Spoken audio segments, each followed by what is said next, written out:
All right.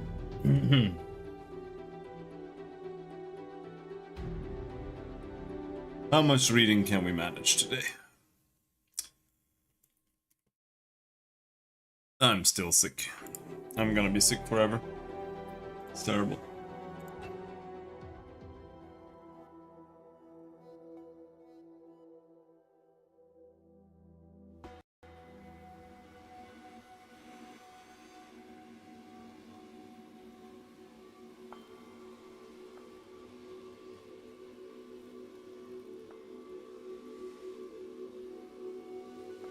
Where were we? Yeah, we left off right when we got to the new place.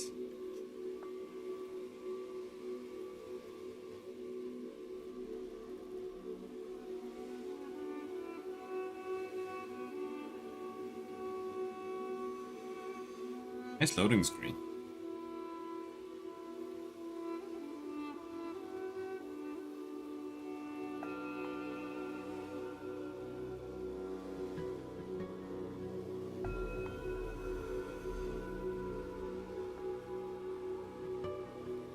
Oops, it crashed? Okay. That explains the loading screen. That's, be spooky, I'll be honest.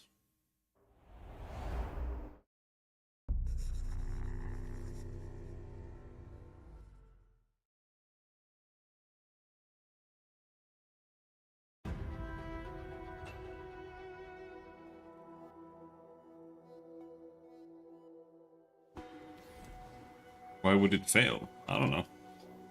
It just decided to. Of course.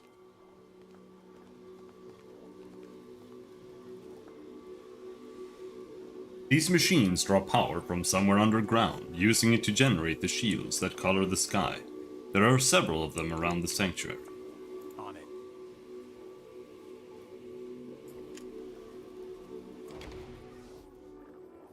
This man is less flesh than muscle, running in corded bands from his thick neck down his broad chest, wide arms and calloused hands. He focuses on you, his cold eyes flickering from your face and the shape of your tattoo to the width of your shoulders, like a prospective buyer sizing up a particularly dangerous animal. Here he is, the one I've heard about, but is he a resource or a threat? Then he smiles, and it is as wide and genuine as any you've ever seen. The most advanced of our sire's children. Here at last. I am surprised you didn't make your way here sooner. A resource, of course, and a fine one at that. At least until he proves otherwise. Who are you? I am the Chalcedon, commander of the Changing God's forces in the endless battle. The guardian of his grand design and his champion. He raises a self-deprecating hand. Not that our sire truly needs my help, of course, but some here in the very land he created for us would rather acknowledge all he's done for us. He shakes his head slowly. Some of these disagreements can be resolved through debate, but not all, of course. Not all. Have you seen the Changing God lately? No, but that's not unusual, he says. His strategies absorb most of his time, which is why he leaves most of the work in the endless battle, and the diplomacy of Mila Vest, to me. He flashes a grin, and as you might imagine, he measures time differently than us. He chuckles. It's been a number of years since I've seen him. I doubt our sire has noticed. You almost don't spot the unease behind that grin, the hurt. Has he forgotten us? Has he forgotten me? What is the endless battle all about? Ingratitude, he says with a deep, calming breath. Our sire gave us long lives and powerful gifts, a home to protect us from the sorrow. He barks a laugh. The first cast-off wasn't content. She spread lies about our sire and turned some of his children against him. He presses his lips together. She's dead now, but the damage is long done. Our family is divided. The First's army would see us destroy the Changing God and seek freedom from his plans for us. He growls under his breath.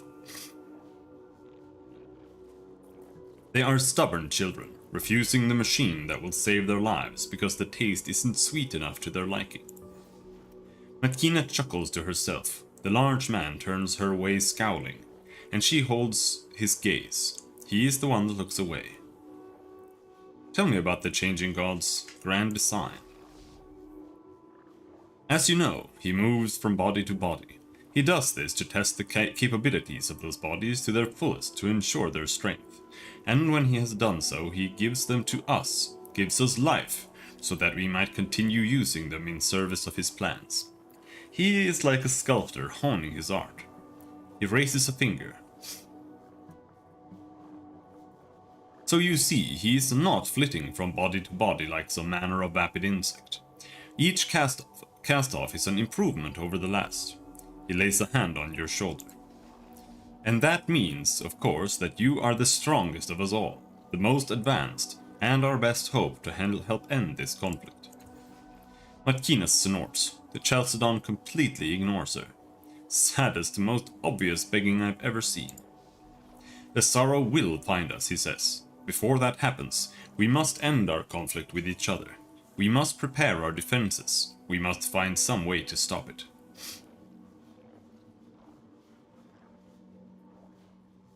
I'm looking for a cast-off named Massoff who can repair the resonance chamber in Zegas Cliffs. I'm assured that will stop the sorrow. Of course, he says, his eyes agleam. Our sire told me of the plans to build it. I should have known. He lays bracing hands on your shoulders. Speak to Adiris, if you haven't already. She will know where to find this Massoff.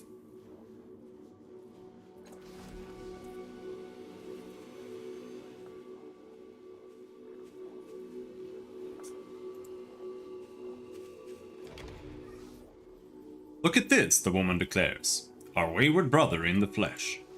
She spreads slender hands. Delicate spiderwebs of metal thread through her fingers, studded with circular nodes that look too purposeful to be mere jewelry. The name's Ange, she says. Lady Ange, but don't let that scare you off. I sell rare Numenera and a place to rest at a fair price. I can also upgrade certain clothing and equipment, but that's a bit more expensive. She gives you an assessing eye. This one will have spending money, I hope. But I don't need to tell you that, she says. Quality costs money. Anyone who tells you different is going to take you for twice what you'd pay here. She claps her ornamented hands together with a clink. So, what do you need? Let's talk about those upgrades you mentioned. Sure thing, she says. But in case I wasn't clear before, I can't do much with what you're wearing. It's pretty good as is. She scratches her chin. Your friends, on the other hand, I can help. Who needs work done? Matkina. Why, she says, giving you a suspicious look. I'm fine. Everything I own is fine. There's nothing wrong with a little tinkering, sister, Ange says smoothly. In the right places. I could fortify your hauberk, nothing major, and possibly add some shielding elements to your cloak. Shouldn't cost more than 60 shins. Let's do that. Gladly, Ange says, rotating a pulsing node on her thumb and stretching her hands towards Matkina. The assassin twitches and glares at you as her armor remakes itself. If this kills me somehow, I'll find a way to take you with me, she bites her lip. And thanks. Thank you.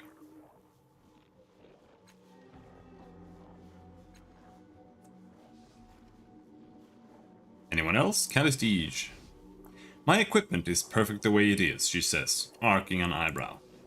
Of course it is, Ange says, straightening, but there's perfection and tailored perfection.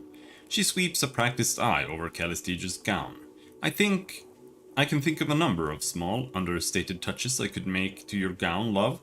Wouldn't be more than 65 shins. She said this was gonna be expensive, but it's super cheap.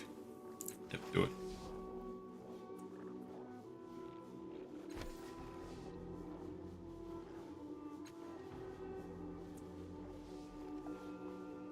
Anyone else? Rin.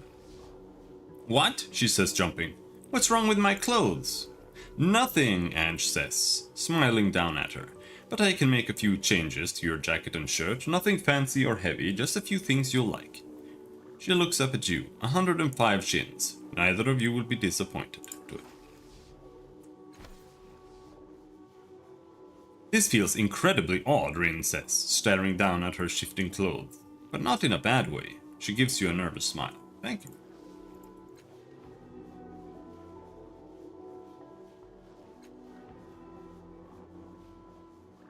+2 cipher limit.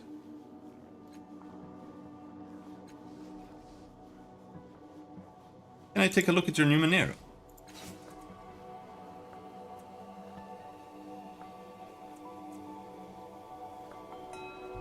Shuckling Shroud.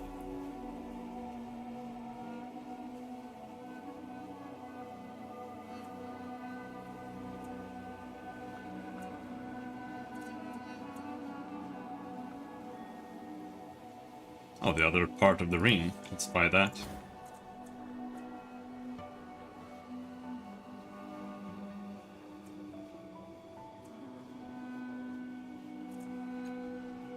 The exact same weapon, right?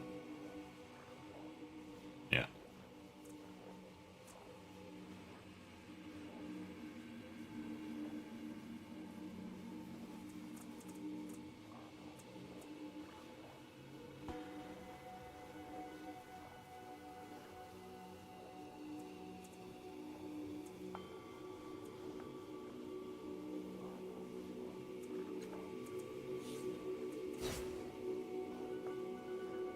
That was very, very, very expensive.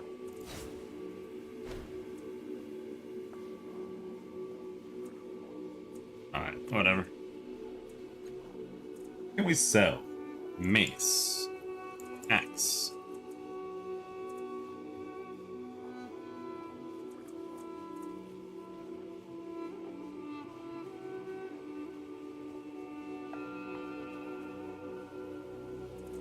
I think that one's only for...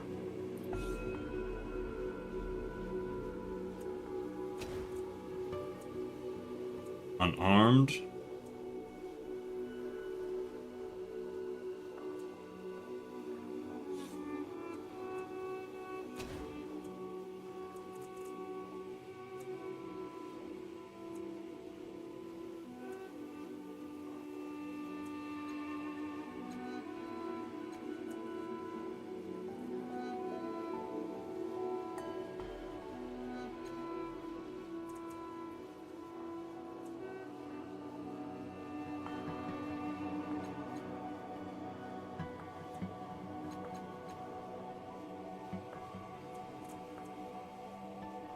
Impossible Blade I could sell because I don't really have any use for it on any character.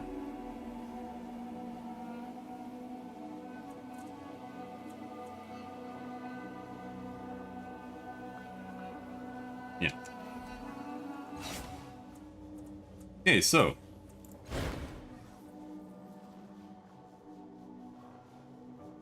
You pull the first ring fragment from your bags. At first it looks like you've misplaced the second.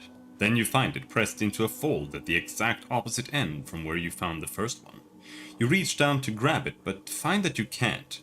The fragments reject each other with a force beyond magnetism alone.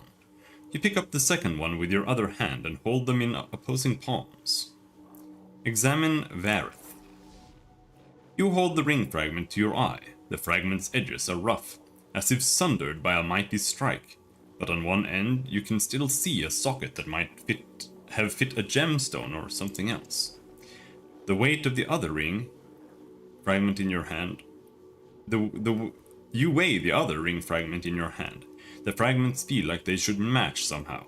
The protrusion and socket clearly fit. It is almost as if they cry out to you to be joined. Combine Arif and Vareth. Pinching the fragments between thumbs and forefinger, you struggle to bring them together. The force repelling them is not magnetism. It is almost as if someone is holding your hands apart with impossible contemptuous strength. Might, that sounds terrible. But here we need specialized tidal surge. Can't do until later.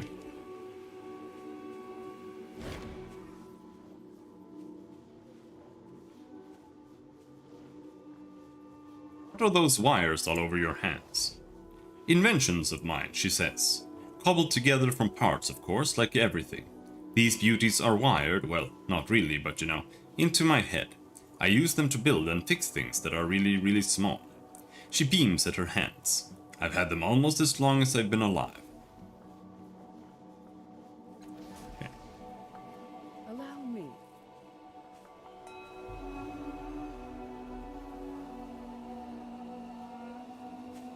I'm making a note. Even among all your siblings in Mila West, this woman is remarkably beautiful.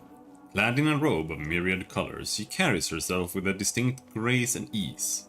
Her skin is dark brown, her hair a rippling midnight black. Her violet eyes blaze momentarily as you approach, and she holds up her hand. Her voice is musical and sweet. You are most welcome here, brother. I am Adiris, and I am the peacekeeper of Mila West. Word of your birth and exploits has reached us here already. She smiles. News travels fast in the cast-off world, as I am sure you've already seen.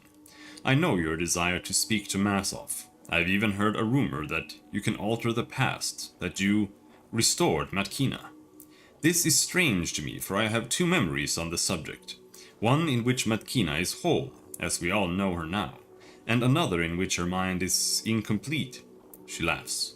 Perhaps my mind is the one that's incomplete.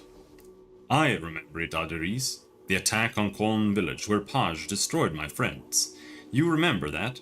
In another timeline, Tash used his mind wipe on me. He filled my mind with holes, so I wouldn't remember, and he ruined my life. I tell you that my memory of that time has changed. I am whole again. Adiris trusts only the new reality. That actually makes me feel less insane. She raises an eyebrow. But how do I know that our newest member hasn't simply used a different form of mind control to give you false memories? I have a mirror caster here in which Masov is said to appear, but I do not wish to expose him to the dangers of an untested psychic. She faces you fully. I have some limited psychic ability myself. If our new friend will allow me, I would examine your mind for the truth.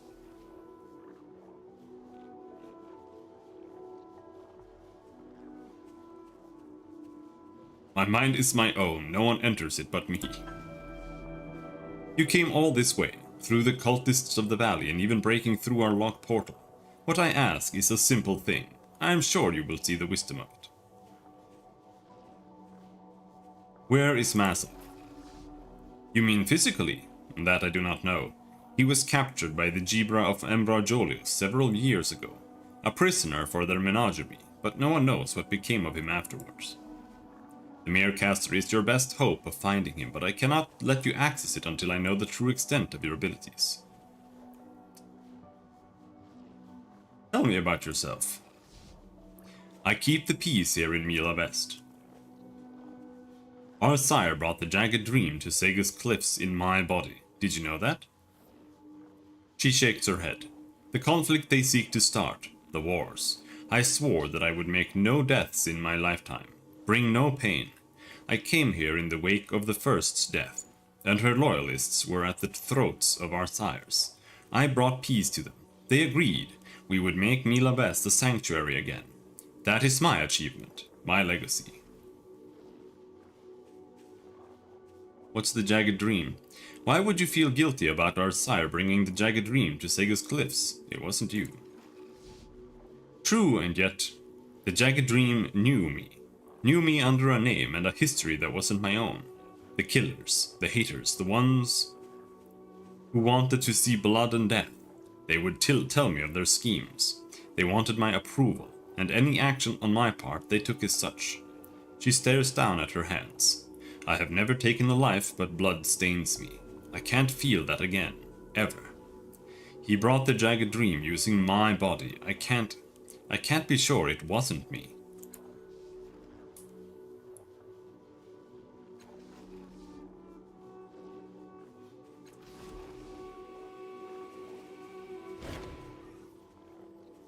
I suppose I'm ready to let you probe my mind. This will take but a moment. She places gentle fingers on your forehead, and you feel a swirl of color thrill your innermost core.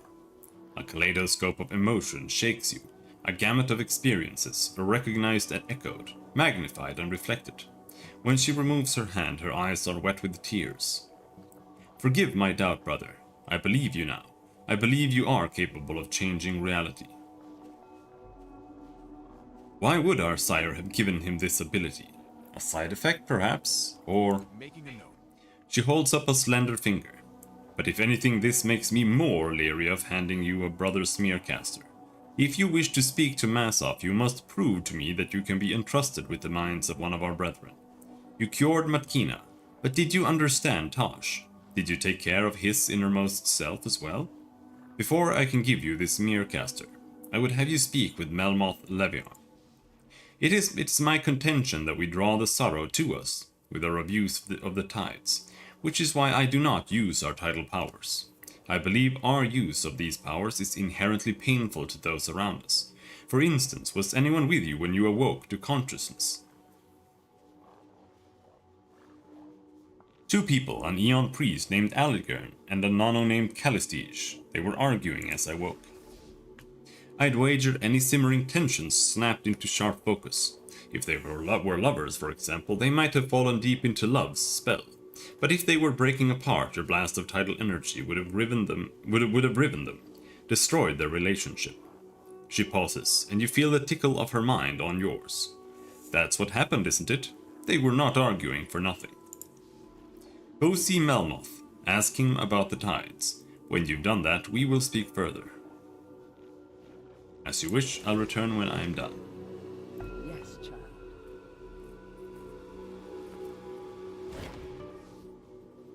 Your eyes are drawn to the tattered leather robes and the profusion of tubes that wire this man.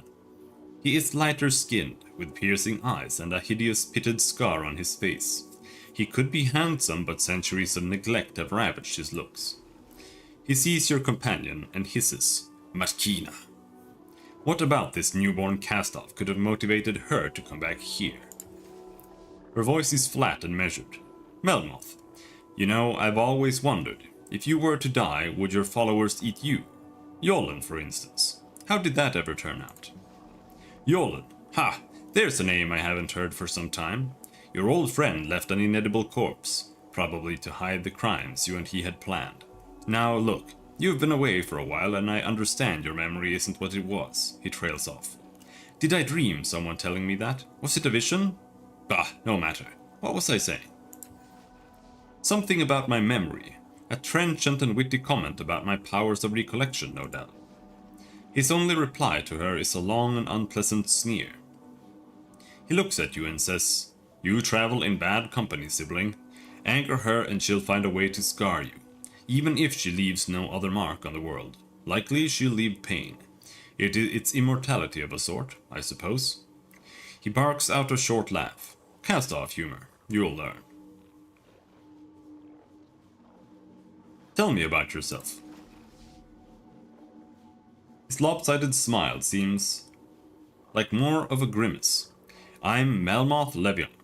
I'm the creator of the Dendra O'Hur, the greatest or at least most innovative of the brotherhoods that seek to pass along knowledge from one generation to the next. So many people back away from me because of the way I look, or the way I speak, but let me tell you that in this body I have lived countless lives, seen endless worlds, experienced memories that beggar description. I contain worlds and they judge me by my appearance. Sometimes I wonder who I'm saving this knowledge for. What can you tell me about the Dendra O'Hur? They call us the Eaters of the Dead. We take the knowledge from their fading flesh. Every life flickers and dies, and when knowledge disappears, the world grows darker. The rain of death washes away experience. I want to preserve. Each of the Dendra is a library of experience. A feral grin flickers on his mouth and vanishes. Every life that vanishes is a loss. Every person living has a story. The secret keys of history hide there. I want truth. I want exposure. I want knowledge to live.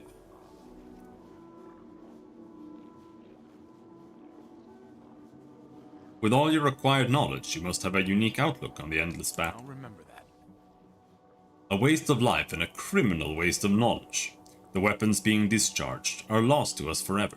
Each life gone is an experience that will disappear into the mists of eternity, snuffed away, forgotten, never to be seen again. He leans in. Our sire sought to cheat death, to stop that kind of waste. It is beyond my reasoning why he'd allow the endless battle to continue. Can you tell me more about the Dendra O'Her? Death is a waste of history. We eat the dead that we might remember the lessons of time. I already asked that. Aldiris told me to come speak to you about the tides. You'll find none better equipped to answer the questions, certainly. The tides are an inextricable part of us, and... He snaps a clamp on one of the attachments on a tube. Wait, she sent you to me? He peers closely at you. Interesting. Every time I talk about the tides, she argues with me, as if she'd spent a fraction of the time I have in studying them. What game is Adiris playing? She probably said that we bring pain through our existence. Let me enlighten you. Everyone brings pain to others. I have experienced so many lives in memories, and one of the common threads in all of them is pain. Do we hurt other people? We do. But how do we differ from any mortal in this regard? Show me someone without pain and I will show you a corpse. He winks. And then I'll eat it. I'll remember that. We are imperfect. We leak tides, or absorb them, or both. Our powers impinge on the minds of others, upon their nervous system if you prefer. We draw strength from them. We change them in the process, and not usually for the better. This is regrettable, but unavoidable. Aldiris might have said that the sorrow is hunting us because we abuse the tides or some such nonsense, but if that's the case, we're doomed by the nature of our existence. If true, why not use the powers we have?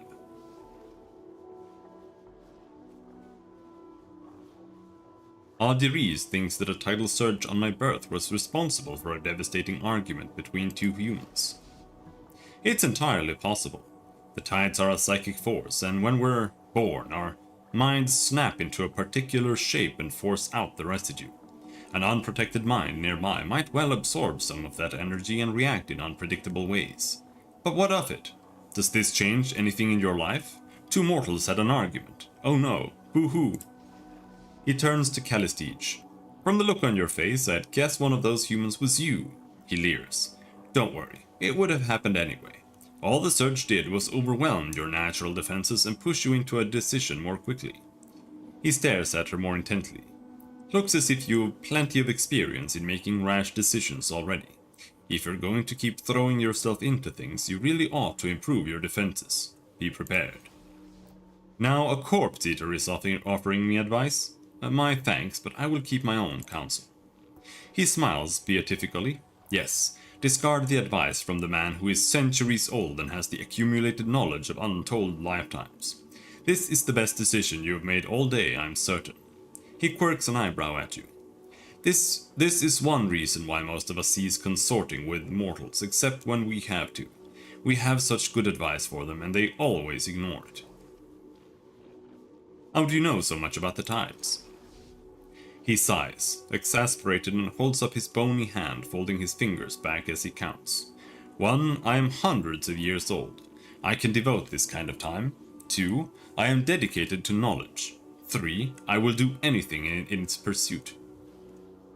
4. I learned to draw memories from dead people. 5. I sought the dead who could teach me about the tides. He lowers his fist. Follow that trail of thought. You'll find me at the end. That's how I know. And why do I do this, do you think? Let me tell you, since you clearly wanted to ask. It's because the changing man thought the tides were important. He uses the tide to shape us. Do you want to know more about how you were created? I did, and so I researched the tides. The reason for this is that I am not an idiot, unlike so many of our siblings. Why do you think the sorrow pursues us? He waves a finger at you. I don't waste my time worrying about it. Like worrying about the death of the cosmos. It'll come sooner or later. You want supposition? Here's a list. Because of our mad creator. Vengeance. Sheer bloody mindedness. Maybe it loves the tides. Or loathes them. Could be it hates what we're doing with the tides. But if you talk to Adiri's, say, you'll find she never uses hers. I use mine all the time, yet the sorrow would destroy us both. He adjusts one of the tubes on his outfit. I worry more about the deaths of others and how I might gain some of their knowledge. Not about the First's dead vendetta, nor our Creator's desire to kill us, nor certainly not an unstoppable monster from the past. What did you mean when you said the tides were an inextricable part of us? Did you think that you could come back from the dead because you were born lucky? Our bodies require tidal energy. Cut us off from that energy and we dissolve. It's the way we're structured, the way our sire created us. He invented a mental matrix and imposed it on the bodies he grew. I surmise that this matrix is what allows his consciousness to transfer, and what allows the tidal energy to permeate our forms. Without it, he grins and pulls his hands apart. Sploosh! But we have the advantage of being able to draw on this power for our own uses. He constructed each of us along different lines, and because of that, the patterns that hold us are different. Is it any wonder that we should be able to channel this into tidal surges?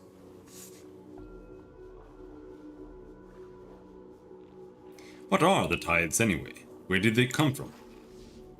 You know their a-psychic energy field. They pervade the greater Sagus Protectorate, but the pockets of tidal activity are localized in the Ninth World.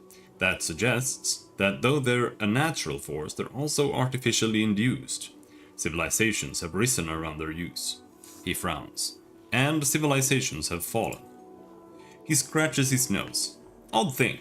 I have sought to decipher the accounts of those times, but the creatures that made them are strange. The sorrow shows up in images and sounds and spectra I can barely understand.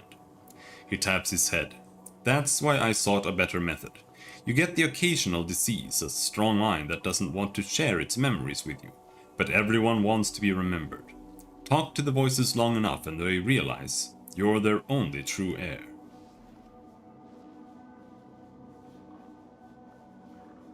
Let me ask you some other questions.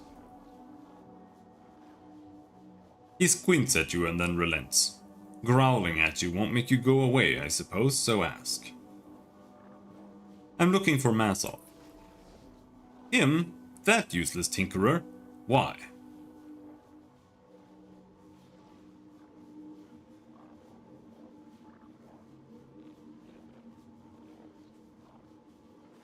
I need him to fix a resonance chamber.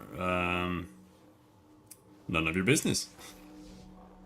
He barks laughter. I'll surmise then he's a machine man, a fixer of broken objects and a builder of new ones, and so you must need a repair, or a new device. He raises a finger. But how would you have known to look for Masov? Who could have told you? I did. Must you ruin my conjecture, Matkina? I was enjoying the mystery. He turns to you. To answer your query, I do not know where Masov is. I suggest asking Adiris. Farewell. Don't eat anything I would. I'm upset that you can't become a Dendroher in this game. I wanted to eat corpses.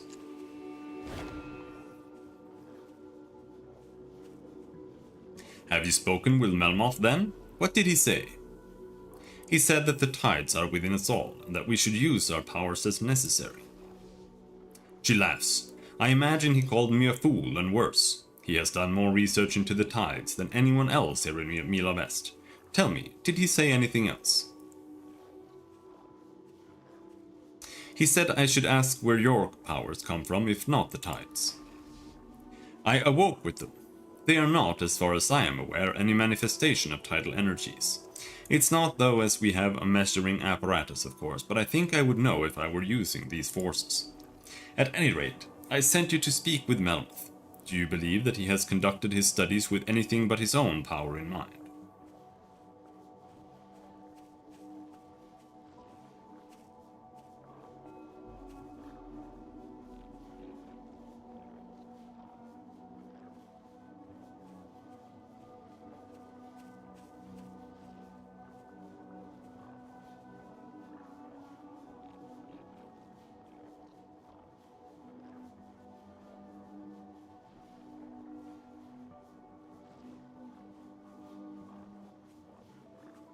He seems to care deeply for the preservation of knowledge.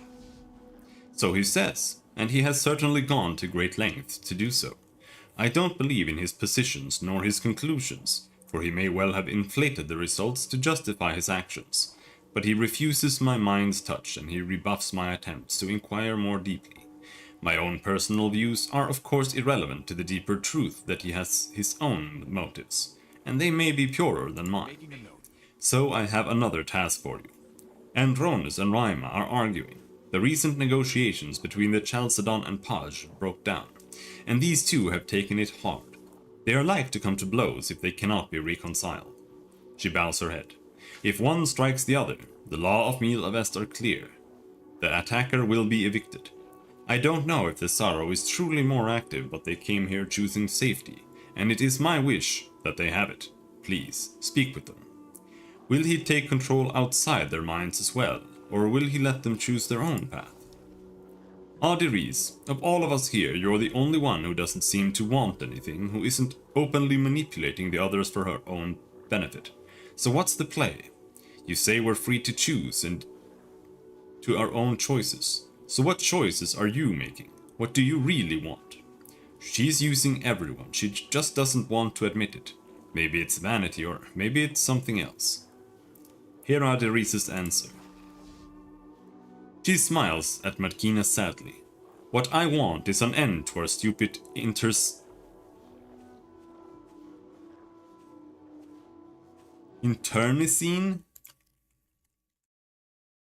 Internecine.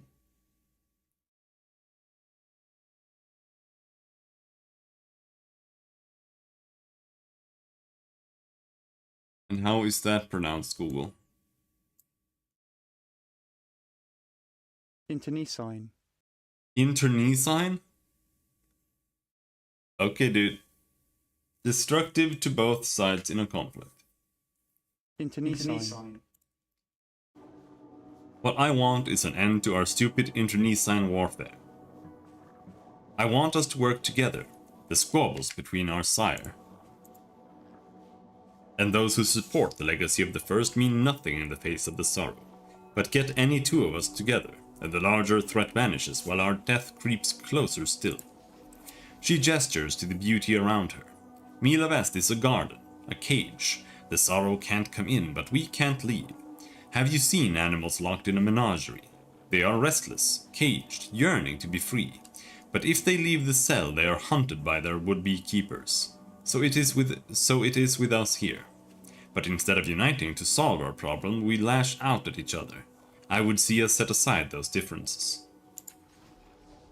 You are my older sister, and so I am cautious in saying this to you, but you have a certain reputation. Even among the rest of us, you are known to be hard, unforgiving.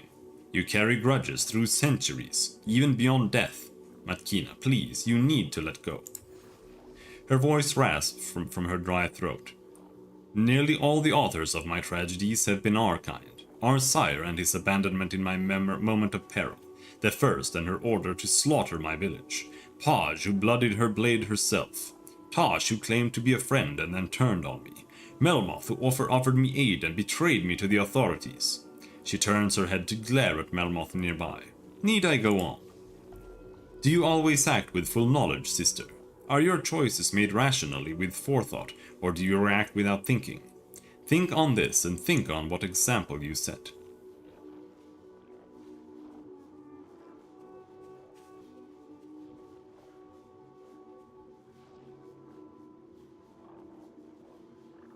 You can forgive them, Markina, but never forget what they've done. Really, that's the message you take from this. Fine, I suppose. It's better than nothing. She pinches the bridge of her nose. Sometimes, I admit, our kind can be supremely frustrating. She waves you away.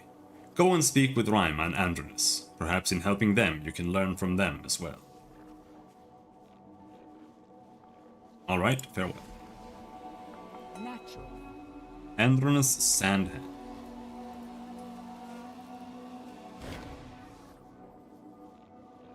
This man's face is flushed and angry. Veins throb on his forehead, and his eyes are focused on his companion. Stop talking, Raima. He spits each word, gripping his weapon belt with bloodless fingers. Stop talking or I'll prove you wrong right now. He planned this? Ridiculous. I would have known. Ah, but it wouldn't do anything of the sort, Rima replies, grinning as though she intends to eat the man whole and screaming. Even this argument is part of his plan. Do what you have to do, Andronus. If not for the law, you'd already be dead, he says, and spits at her feet. Traitor! Fool! You child, she says with laughing scorn. You ingrate! A typical first militia response. Angry indignation.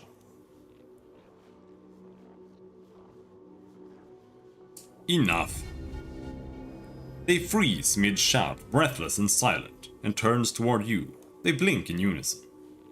Arderies ask me to mediate your dispute.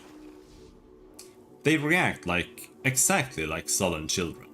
Andronus folds his arms and turns away from you. Rima flushes and stares at her feet. Alright, she mutters at last. Tell us what you need to know. First, what exactly are you arguing about? The two watch each other warily for a moment, as if speaking first will somehow forfeit the argument. We mostly disagree, he says at last, on the amount of respect due to our sire. He arches a cold eyebrow at Rima, a silent question. She gives a reluctant nod. Tell me what's troubling you, Andronus. I just don't understand her, he says, flinging his hand in Rima's direction. The changing god abandoned us at birth, then fed us lie after lie, when he chose to speak with us at all. She claims he has a master plan. I see a man who serves himself first and always. He doesn't care if we die. Even I care more if Rima dies than our sire does.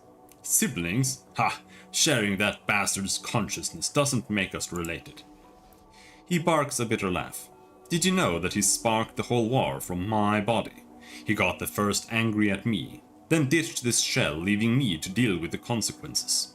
Good thing the first knows the difference between the face and the mind. He rubs his eyes. But Rima, look, I know how she feels. The sorrow is hunting us all. It's nice to think that the changing god has a plan to protect us. It's just not true. I know. He glares at Rima, then looks back at you. There's a fine line between wishful thinking and suicidal idiocy. She's dancing on it. She has to face the truth. We're on our own, and this battle is going to get us all killed. Let's hear your side, Rima. It's simple, brother. The endless battle is a test, and Andronus' side has been failing it for centuries. Our creator managed to annoy the first enough that she stormed off in a huff. He even did it in Andronus' body. You'd think that this big oaf of all people would understand what our sire was thinking. She shakes her head, laughing. The fact of the matter is, our father created this sanctuary for us to protect us from the sorrow. But hiding isn't a strategy. Eventually, we'll have to take the battle to it. The gleam in her eyes is a banked fire. And when that time comes, our father wants an army who will follow his orders without question. He allowed the first to spread her doubts, and the traitors among us have flocked to her side. She tosses Andronus a scornful look. Fools, she says, running her tongue along her teeth. Our father has lavished power and praise on those of us who have been faithful to him. And once the first's army falls, we'll be ready to take on the sorrow at our father's side. She tips a grin at you. And you'll be there, won't you? You're one of us. And that's it, she says with an elegant shrug. Simple, like I said. Andronus simply can't accept that his grand rebellion is all part of our father's plan. Can't accept that we owe our existence and ongoing survival to him. She sneers at Andronus. If you hate this sanctuary so much, why not leave? And he wants to kill each other over it? Better to spend our lives in the war itself.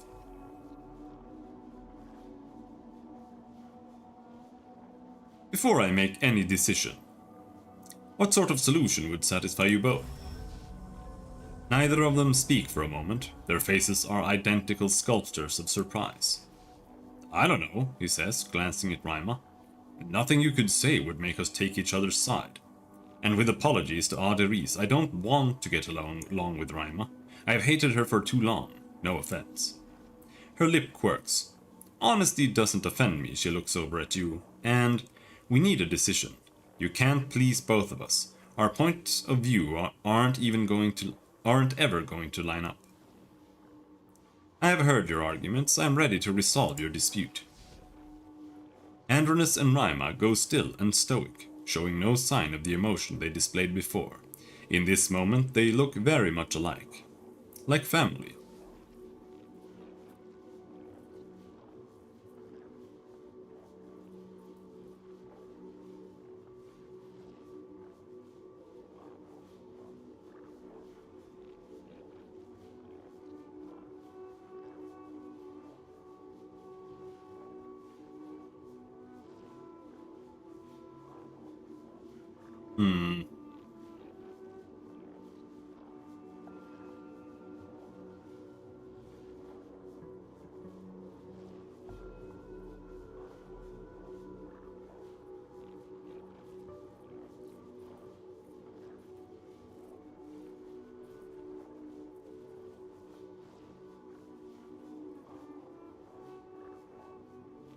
The thing about this option right here is you don't know how it's scripted to go from there.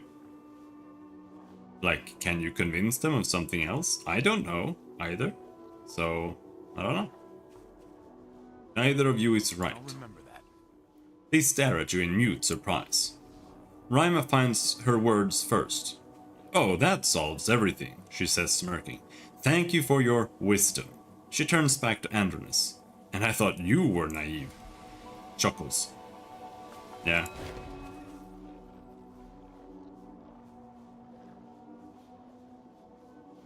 We can solve this. Let's talk about your dispute again. Your argument is based on the endless battle, isn't it? Is that why the battle's still going on? No. Yes. He huffs and casts a long, dark look at Lima. Whenever our father has the chance, he spends our lives like a loose handful of shins. We keep fighting to stop him. He grins mercilessly, to tear him down. I'll remember that. You idiot, she says, but without real rancor. Our father never makes a move without knowing he's going to win. We're stronger than you when we have right on our side. You're going to lose this war down to the last soldier. Then you'll see that I'm right. How long have you two known each other anyway? Too long. Agreed. We can solve this. Let's talk about your dispute again. Because neither of us is right, she snorts. I think we've talked about it enough. Did Aderis really think you could solve this for us? Yeah. See, that was just, I don't know.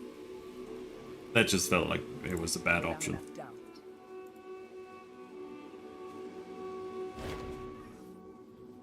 Have you helped Rima and Andronus come to a conclusion?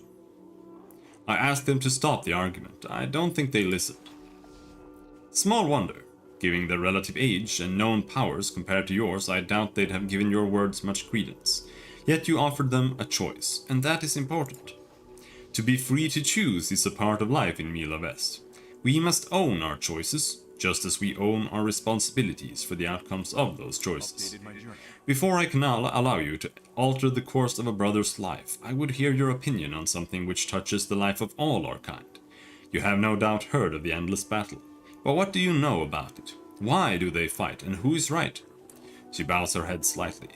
If, perchance, you have heard only a little about the conflict, you may wish to speak to your brethren before answering. I'll remember that. What's the point? She sneers. The endless battle used to mean something. It used to be people with principles, but they lost sight of their true goals, and it became a self-perpetuating war machine. I don't think the first could stop it now, even if she were alive. It's worthless and stupid. I doubt either side knows what they fight for anymore, if they even care. A not uncommon opinion, Markina, at least among those of us who abstain from the fighting. She turns to you. What about you? Have you an opinion as strong, or do you wish to gather more information before giving an answer? I would like to ask you some questions first. I will answer if I can. What do you think of the endless battle? Updated my journal. The truth? She shudders and her voice is hot with anger. It is a waste of life, a waste of talent, a waste of Numenera that could be used to make the world better. They say conflict is the driver of progress, but the world has achieved all the technological progress it requires. The progress we need is learning, in the humanities, in learning to communicate well and truly with one another. Then she sighs. But both sides claim to be doing it to protect us. And can I truly argue with them? No.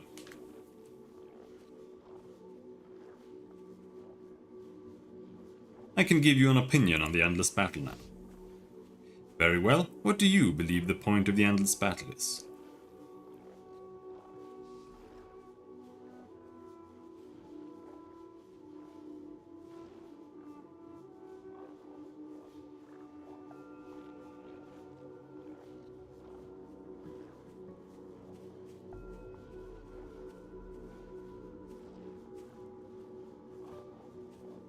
Frankly, it's none of my business.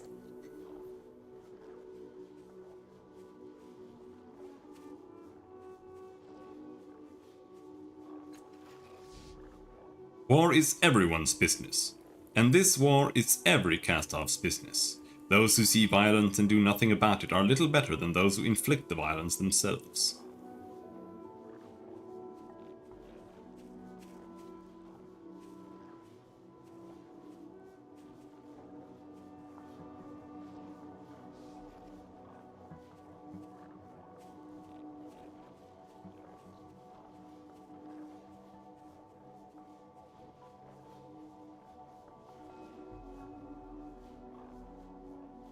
It is not my business why some choose to fight, just as it is none of their business why others choose to abstain. She nods. There is merit in standing by one's opinion. Only be certain that in doing so you do not shut your ears to the opinions of others. She clasps her hands together. So, why do you think I have asked you this? No, let us start from the first task. Why would I tell you to talk to Melmoth, when he ridicules my beliefs? You wanted to expose me to other viewpoints. Precisely. When we have incomplete information and are exposed to alternate opposite viewpoints, how do we judge which is true? We must reach a conclusion at some point, but unless those conclusions are backed with incontrovertible evidence, we must never imagine that you have the sole grasp on the truth. And what do you imagine I intended when I asked you to intervene with Rima and Andronis? To learn how to make a decision and stick with it. I demur. None of our kind have any difficulty with forthright action. Indeed, one might say that we are hard-headed, stubborn, even obstinate.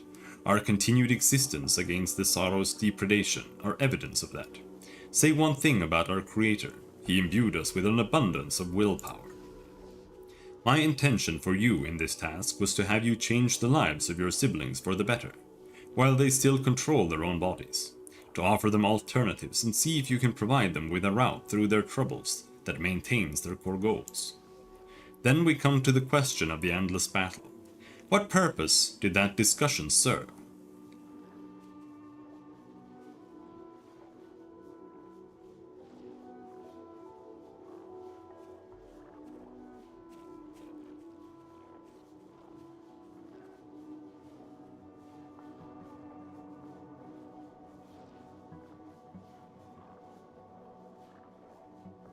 Challenging my beliefs with alternate viewpoints, perhaps? Correct and astutely judged. The goal in all of this was to make you question your assumptions, to see things through others' eyes. She holds your gaze. It may be that nothing of import happens in Zarian Smear. You might enter, speak with Massoff, and leave without altering him a bit. But even if so, there will be other Mears. What if the next one is Melmoth's or Rima's or even mine? Whose assumptions will you take with you into that life? Whose goals will you accomplish, and at what cost? You have the power to change the course of a life, of many lives, without their permission or even their knowledge. You will have to weigh their desires against your own, deciding whether the needs of your life are more important than theirs. You will have to know, with the utmost certainty and integrity, what does one life matter? Seek your own answer, brother. That is what matters most.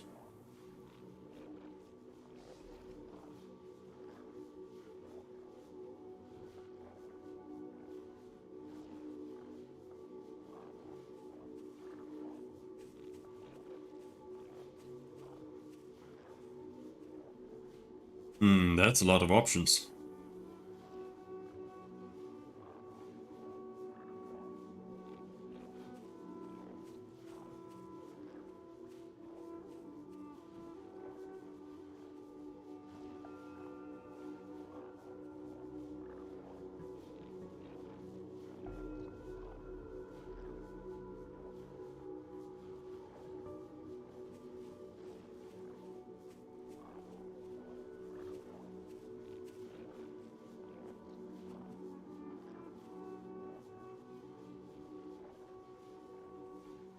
It matters only as much as we let it matter. We make our own meaning, our own truths.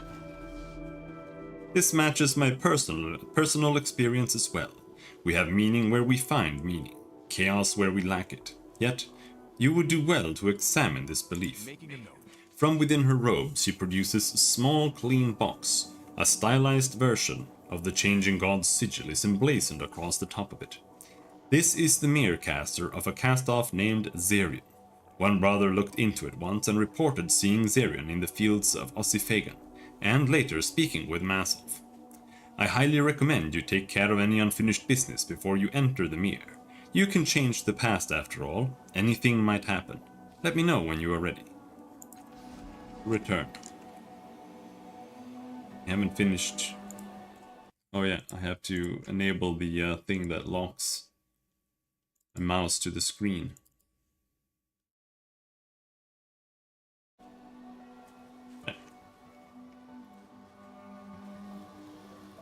Looks dark and cool inside this living structure. Unfortunately, the door is locked. I shouldn't talk to him, should I? I don't know. Who are you?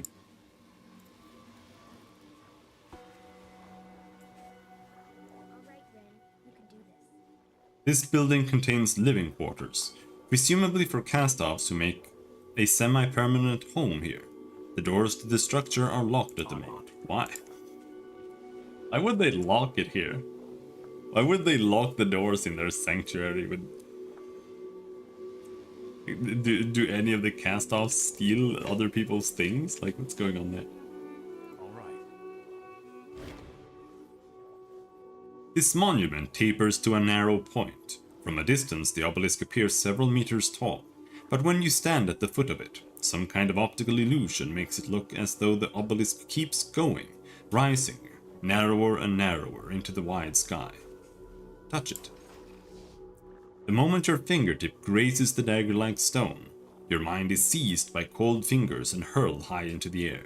Shreds of cloud whip past, stars streak by you, and you are lost in the void. Ahead, a light blooms, threaded with silvery ribbons of time. You plunge into the light, and a vision of the future unfurls. You see yourself asleep, bundled in blankets, snoring loud enough to tear holes in the sky. Also, you're drooling. The prophetic light fades, leaving you standing before the obelisk once more. You study the monument, frowning. Though the vision felt true, it hardly seemed to have been worth all that effort. Perhaps touching it again will yield different results. Touch it again. Once more your mind plunges into the open sky, through the gaping void beyond and into the waiting light that holds visions of the future. You return to the vision of you sleeping, snoring like a Calorane. The vision clears, leaving you before the obelisk again. That vision was just as apparently useless as the last, but perhaps this monument has more to show you. You see yourself watching the horizon with a thoughtful expression.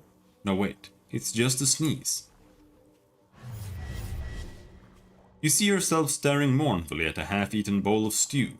It certainly looks good, but judging by your future self's expression, it was an utter disappointment. The obelisk trembles beneath your hand as though something has stirred or awoken within. Then your mind lances into the sky towards that prophetic star. You see yourself standing before a huge organic mass. Tubes and arteries pulse in the murky light, and thick tendrils extend from the mass to enfold your body. Weird alien whispers chitter and hiss in your mind. Hands close over your mind and hurl it back to Mila West, back to the obelisk. You stagger away from the monument, clutching your head. It seems the obelisk does show meaningful visions after all. Oh, it's looping now. Yes. Got 2 XP. Allow me.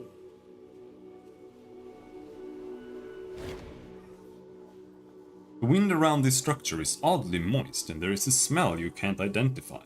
An unfamiliar meat perhaps, spoiling in sunlight. And there is something else, an acrid silent tingling hanging in the air, the feeling of power held in reserve. Examine the structure.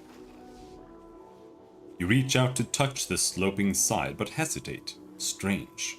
The surface is smooth, inviting even, and yet your instincts tell you that something within the structure wants you to touch it, to come inside, to yield and fall to the earth, exposing your softest parts too. You stumble back, shaking your head. Yeah, you don't want to do that. None of us are sure what it is or why the first left it behind. I think it's a last-ditch defense against the sorrow if everything else fails. Others say different. She snorts. Feels nasty enough, doesn't it? Touch the structure despite your misgivings. Gritting your teeth, you ignore the repulsive waves pushing at you and firmly place your palm on the structure's surface. Eyesight deserts you and you fall, toppling into bottomless dark, through clouds of slimy probing bodies. They pry at your lips, suckle at the moisture around your lips and scrape urgently at your eyelids. Something clutches at your heart and crushes it. It's the last thing you feel. I'm faltering. I'm hurt. Okay. I don't think anything has changed in here. I'm ready. I think we're done. Like it's just this. Oh, hello, Infi.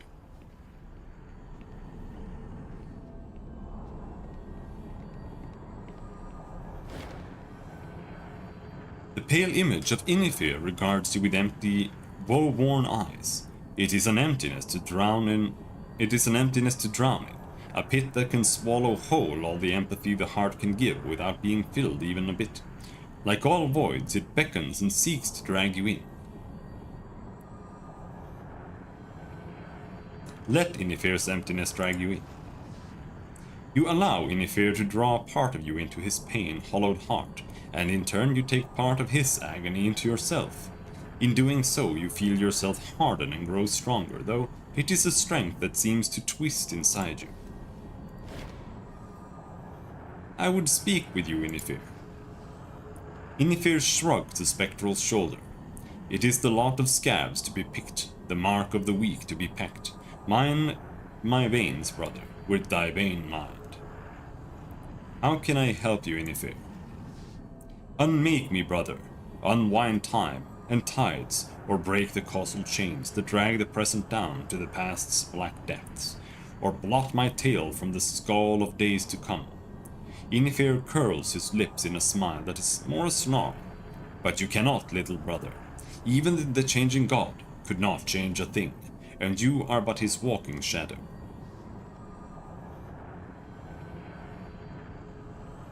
Tell me something you learned in your years beyond the gate. Something flashes behind Inifir's eyes. A shadow of a shadow, but just as quickly it is gone. Brother, all places teach the same woe. There are better things for you to study. Can you teach me how to open the gate? Never, brother. It is a lesson I would teach to none but the one who made us. Farewell.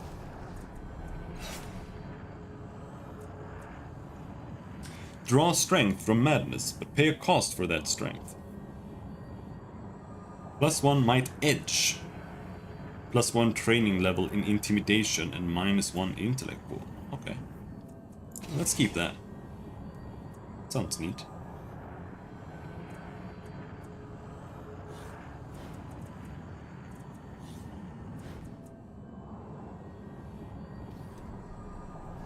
Of course.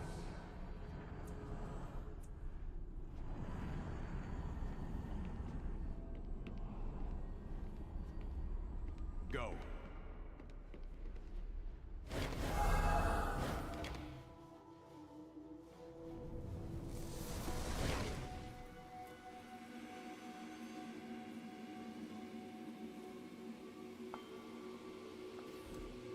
Lady Ange tells me you touched the feretory. I'd laugh if I hadn't done the same thing myself.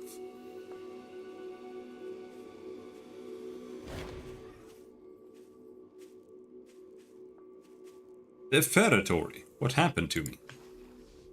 Curiosity happened to you. He claps you hard on the shoulder. No one knows. I'd venture so far as to say it's some kind of psychic defense mechanism to keep prying noses from tampering with it. But I've gotten precisely nowhere with my investigations, so all you get from me is useless speculation. Matkina keeps talking about how you betrayed her. What happened between you two? He stares at you for a moment. Why are you bringing up old memories? What difference does it make now? He glances at Matkina and shrugs. She betrayed me, as she has most of her kind. Though in my case she had the gall to accuse me of betrayal. He flaps a hand at her. Oh, keep those blades in your sleeves. I've put it behind me as best as I can. As should you. Forget it. I want to speak with you. She sighs and squares herself as if readying for a battle. I've had two people I almost respect advise me to forgive those who betrayed me. She jerks a finger at you. This one and Adiris. I'm trying to take their advice. Forgive me. Matkina, you were the one who ruined our partnership. I sought to build your reputation. I steered you towards choice assignments. Yes, I benefited from your work, but you benefited from mine, did you not? Is your name used to conjure fear? That was what you asked of me, and that was what I provided. And you responded by attacking my people, my organization, and my reputation. Indeed, you were so successful I had to flee the city. You, forgive me. How magnanimous. But Yolen said... Yolen? You mean the man who supplanted me? The one who assumed control of my organization for decades. He used you, Matkina, and I suppose I owe you an apology for letting you think you could trust him. But yours was the greater betrayal. He snorts. Oh, close your mouth. I expected it from you. If it means that much to you, yes, I forgive you. He turns to you. What do you think of all this? Isn't cast-off drama wonderful?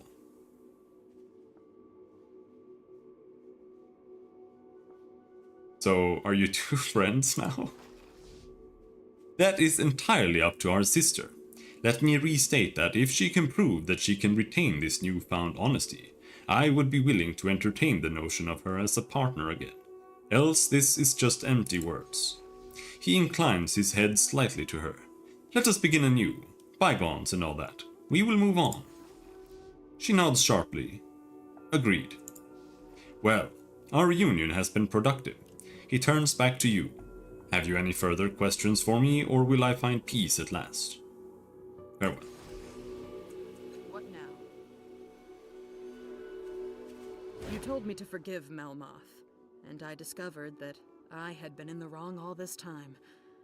I don't know what to say, but I think I have a great deal to learn from you.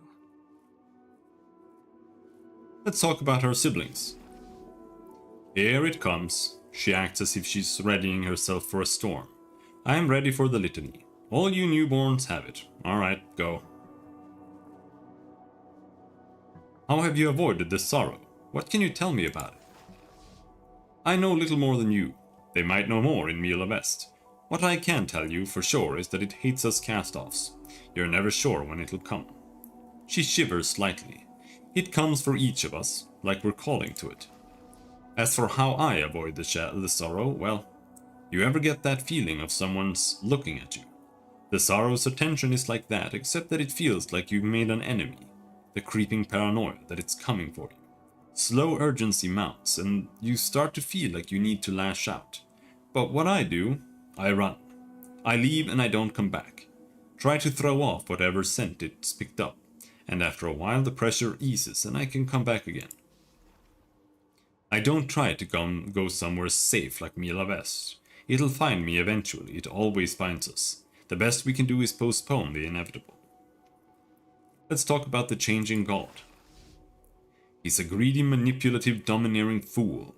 I've heard he's also quite charming, witty, and an absolute genius. I suppose he'd have to be given how long he's managed to keep ahead of the sorrow. but I've never met him as far as I know, so the only judgment I have on the man is what I've heard from others. I mean, our father inspired a cult. I assume you've met Kasmin and Mimion. Ugh. What's missing from their lives? That they have to pin their hopes on us.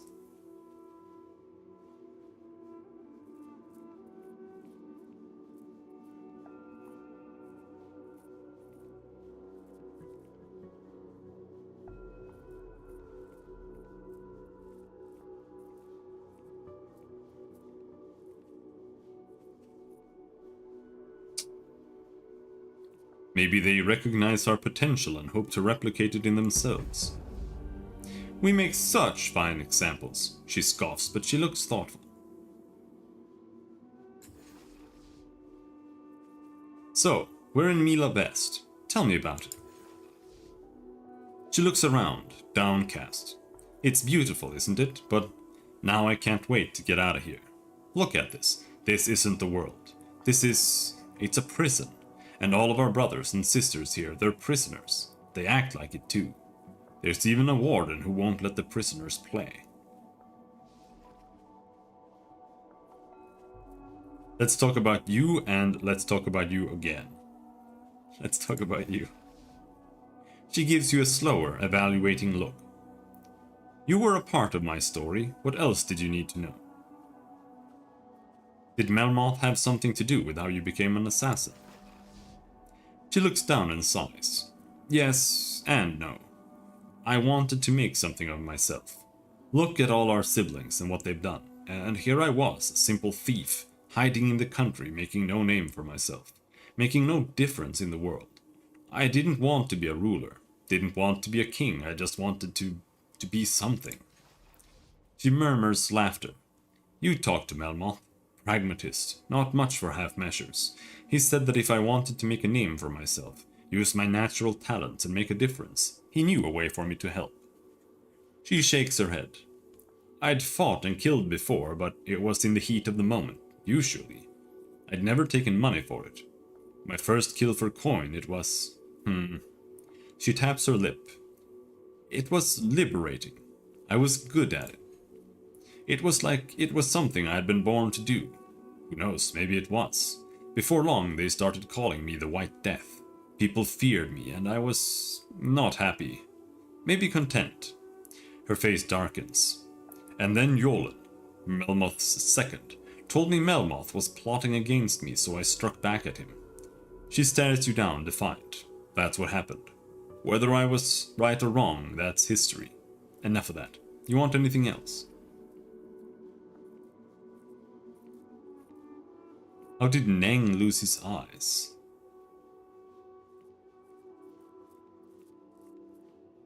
I wanted to talk about what happened to you after I left Tash's body in the mirror. I don't know when you left. Tash wiped my memories and... Wait, no. Tash died. He died. Torn apart by an energy blast. Killed forever, that's right? She taps her forehead with the heel of her palm, as if to drive the memory home. Yes, that's it. Gods, you rode him, and you killed him. Her eyes are wide. Such power. You can change the world. She shakes herself to cut that train of thought. After that, I traveled the world. I went back to Khorne to remind myself what humanity does to the strange and different. I realized I had no purpose. I went to Mila West to see what our brethren were doing. They hadn't changed at all. They told me to gather power. She barks a laugh. Our Creator made us many things, but most of all he made us mad for strength in all its forms. I scorned their advice, but the more I thought about it, the more I realized the truth. When your powerful people can't hurt you, her voice drops, or the ones you love.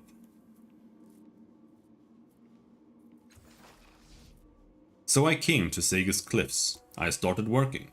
I sought out Melmoth for his aid and he helped me. Then his man Yolen betrayed me, turned us against each other. I thought Melmoth had orchestrated it. I mean, I had the examples of Paj, Tash, and the First. I thought another cast-off would betray me as easily as breathing. It was a mistaken judgment, I admit, but I didn't know any better. So I struck back at him, hard. It was then that I decided to make my own organization. That lasted for about a decade. The endless politics inside the group, the recriminations, fighting against other gangs, the inevitable betrayals. I gave up on that and went solo. Eventually, I went back to the Bloom and worked for the Memovira. The old one, I mean. Those were good years. I felt like I belonged. There was friction to be sure, but we were a team. And then my favorite mortal got betrayed too.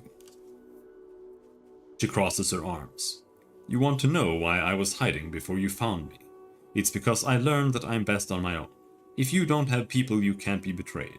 There. You've got your story. Let's not talk about that anymore. Let's continue on. Great. Yes.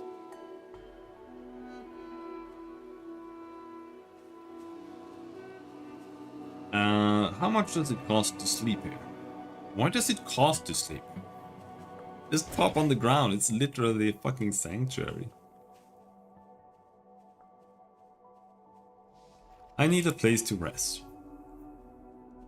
110 shins. Sure, whatever. That makes no sense. But whatever. Rested, what does that do?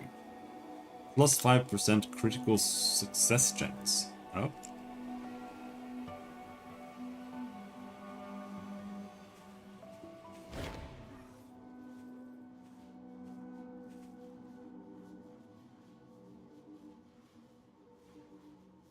I'm ready to talk to Masov.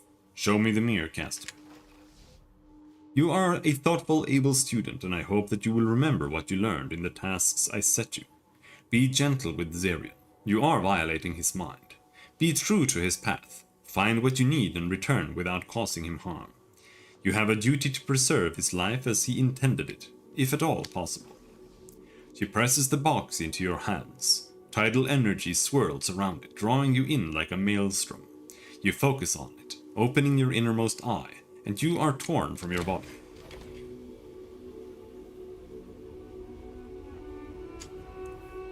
When you first open your eyes, there is only a ruddy glow and frightening shapes and shadows around you.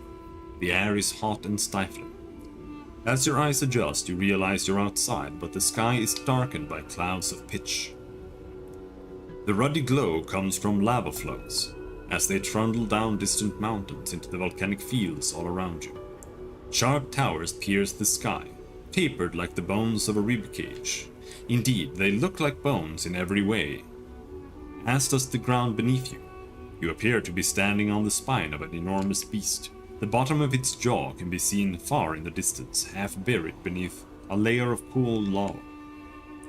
Most of the bone towers look identical, but one shines from the inside of an odd blue light.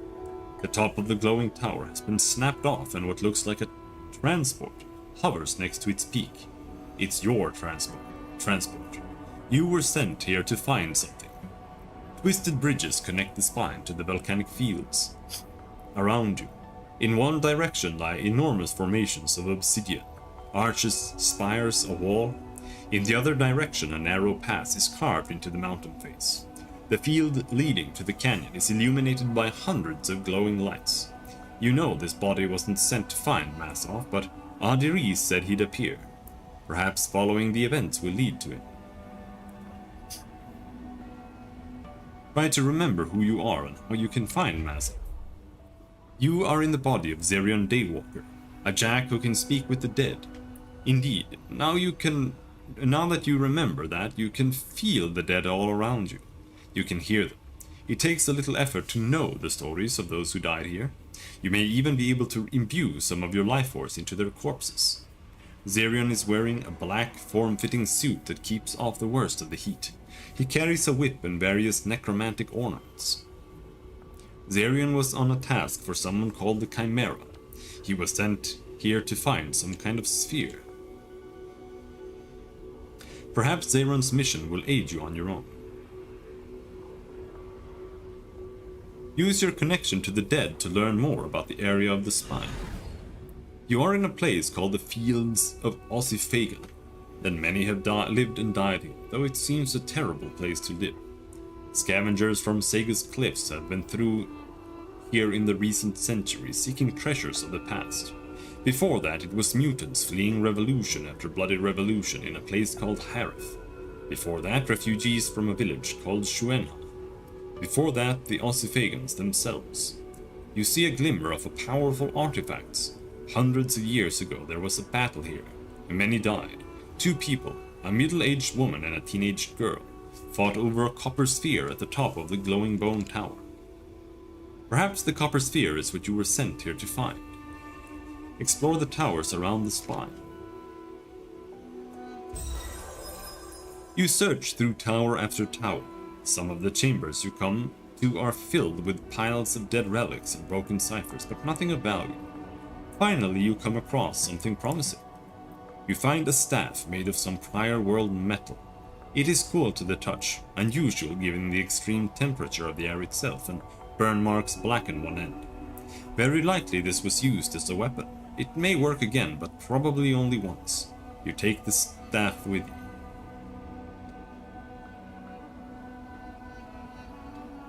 Climb the tower to the transport. Is that the one that's glowing? You're at the top of the broken bone tower. The jagged bone walls act as a kind of parapet. From here you can see the fields of Ossifagan even better. The spine below you, the obsidian formations in one direction, and the glowing fields in front of the mountain pass in the other. Floating just next to the tower is a hovering pod made of azure steel. A ramp leads from the parapet into the transport. Use your connection to the dead to learn more about the top of this bone tower. Little has happened here, but for one event that immediately becomes apparent. You see a middle-aged woman. You know her name is Amma, facing off against a young girl named Thea. Amma is hovering in the air, like the transport does now. She holds a copper sphere that glows with a golden light. Angry words are exchanged, and suddenly Thea leaps off the tower and tackles Amma. The two of them soar through the air towards the obsidian formations in the distance. Go to the obsidian formations. Crossing the volcanic plains, you arrive at the obsidian formations. Massive structures of cooled, shining rock leap from the ground, curling into impossible shapes. An enormous black wall rings most of the formations, rising 100 meters out of the ground in places. The obsidian formations are dark, quiet and desolate. A hot wind blows from magma flows further off, but here nothing floats and nothing lives. In the distance you can see the spine and bone towers, and in the other direction the plains stop at a sheer cliff face, with a mountain pass carved in between. Use your connection to the dead to learn more about the location. The obsidian formations did not form naturally. Creatures made of pure light called fire whites formed these structures out of hot flowing magma, then supercooled them into the shapes they are in now. The whites were trying to get at something or someone. You see a pair of figures atop a small flying platform. One of them holds a copper sphere that glows with a golden light. The whites tried to trap them here with their wall, but they escaped and flew towards the mountain pass. Another event occurred here. The fire whites have killed many people over hundreds, even thousands of years. These deaths culminated in the creation of something called a Gemorn, a creature of pure rage. The Gemorn has since wandered these volcanic fields, with an insatiable lust for revenge, mostly against the whites that created it. Explore this area. You search for anything remotely interesting, but the place is barren. As you're about to leave, an orange glow reflects on the rocks ahead. An enormous paw steps in your path, and the rest of the creature emerges. It's the Gemorn, a pillar of light and with claws. 100 faces twist in its body, emerging, howling, then melting back into the curling fire. The creature is easily 3 meters wide and at least twice as tall. Run to the mountain pass. You run. The Gemorn roars behind you, but it doesn't seem interested in you in particular. After a while, its roars fall away into the distance. The mountain pass is still some distance away, but you're close enough to see that there is too much rubble at the bottom to make your way through. Spread out in front of the cliff is a great volcanic plain. Across the entire expanse are hundreds and hundreds of creatures, lit with a dim glow that has nothing to do with the magma. You know these creatures are called fire wights. At the moment they seem to be ignoring you. Lore mystical, lore nature, study the wights' behavior. You stay near them, watching for a long time. At first they seem to be just wandering without rhyme or reason, but then you realize that the shifts you feel in the air temperature are not random nor natural. The wights themselves are causing them. Indeed, once you figure this out, you can see how they use the temperature of the air as a kind of communication between each other. Maybe you could use this information to slip past them. Use your connection to the dead to learn more about this location. You see a group of people in tattered clothing march through the pass and out of these fields. They are terrified, having lost many of their number to the wights. You see two figures riding a small flying platform, almost like a shield. Suddenly, the platform teeters and the figures fall. You can see the spot where the shield fell, and though the bodies are no longer there, you can feel their presence very strongly. And there, a short distance away, you can see where one of the figures dropped what looks like a copper sphere.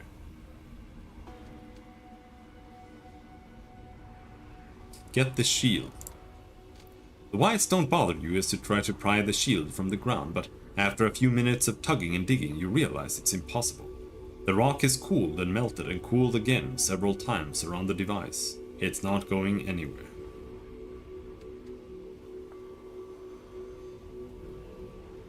Use your connection with the dead to speak to those that died here.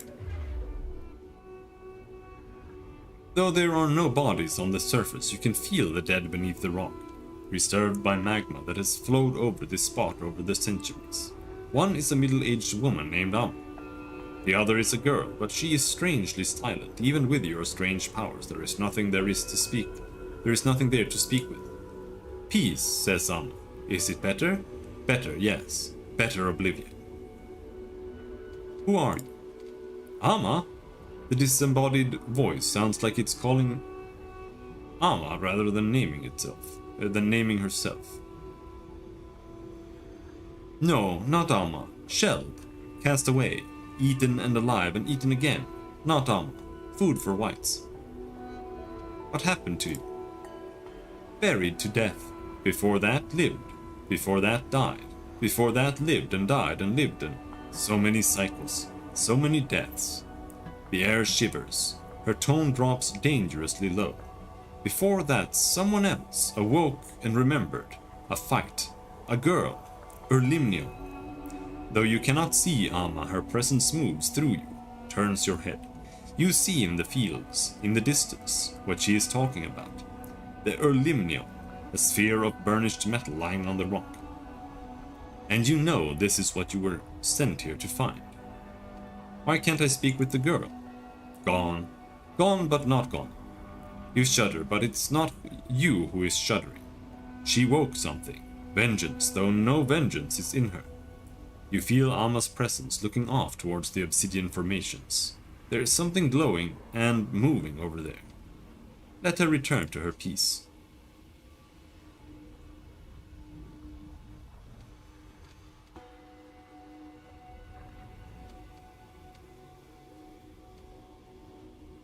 Go to the obsidian formations. Seek out the Gemorn. Now that you know what to look for, the Gemorn is easy to find. Unfortunately, it is also looking for you. It howls in endless pain and frustration and stalks toward you. Taunt the Gemorn from a distance. Get it to chase you. Gauging its speed and strength, you snap your whip from a safe distance. It roars. You feel the weight of 100 people crushing your head, but you don't stop. You throw rocks at it, insult it in a handful of languages. Nothing you do hurts it, and it probably doesn't understand your words, but it understands your intentions well enough. It charges at you with great speed and intent to kill. Run to the mountain pass. The Gemorn lets out a piercing cry. It stays right on your tail the entire way, forcing you to sprint, gasping for breath in the hot air. You can feel the Gamorn's rage like a hand pressing against your back. It presses harder, squeezing your mind. The Gamorn's howl makes the ground tremble. Suddenly the pressure releases and the air turns burning cold. You risk a glance behind you and realize you are in the center of the plains leading to the mountain pass, surrounded by fire wights. The Gamorn grabs wights one at a time, tearing them in two, then tossing them aside. The wights rush forward together to defend themselves against the horrible beast. In their anger, you are forgotten and ignored. Get the sphere. With the wights' attention focused exclusively on the dangerous Gamorn, it's easy for you to slip in and grab the sphere. None of the creatures notice you at all. Explore the fields carefully. With the wights ignoring you, searching the field is relatively easy. You find a kind of shield embedded in the molten rock, and you feel rather than see the strong presence of death here. Searching further, you find a copper sphere lying on the ground. No, we don't. Go to the obsidian formations again. Return to the spine. Climb to the tower, to the transport. Enter the transport. You step aboard. The transport does not appear to have been made with adult humans in mind. There is only room enough for you to lay down, and even then you have to roll on your side and bend in your legs slightly. As soon as you have done so, the ramp recedes and the doorway disappears. Your stomach lurches as the transport takes to the sky. At first, you try to peer out of the tiny portholes, but all you see is pitch black, presumably the volcano's black clouds. Eventually, they are replaced by the black of a starry sky. You try to see the land below, but it's impossible in the cramped space.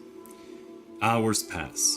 Finally, the transport slows. Its humming ceases and the door reappears. You step out of the transport, stretching painfully. You're in a strange cavern. Artifacts are strewn everywhere, in various stages of repair or experimentation. One wall is covered by a network of displays, showing people and scenes that mean nothing to you.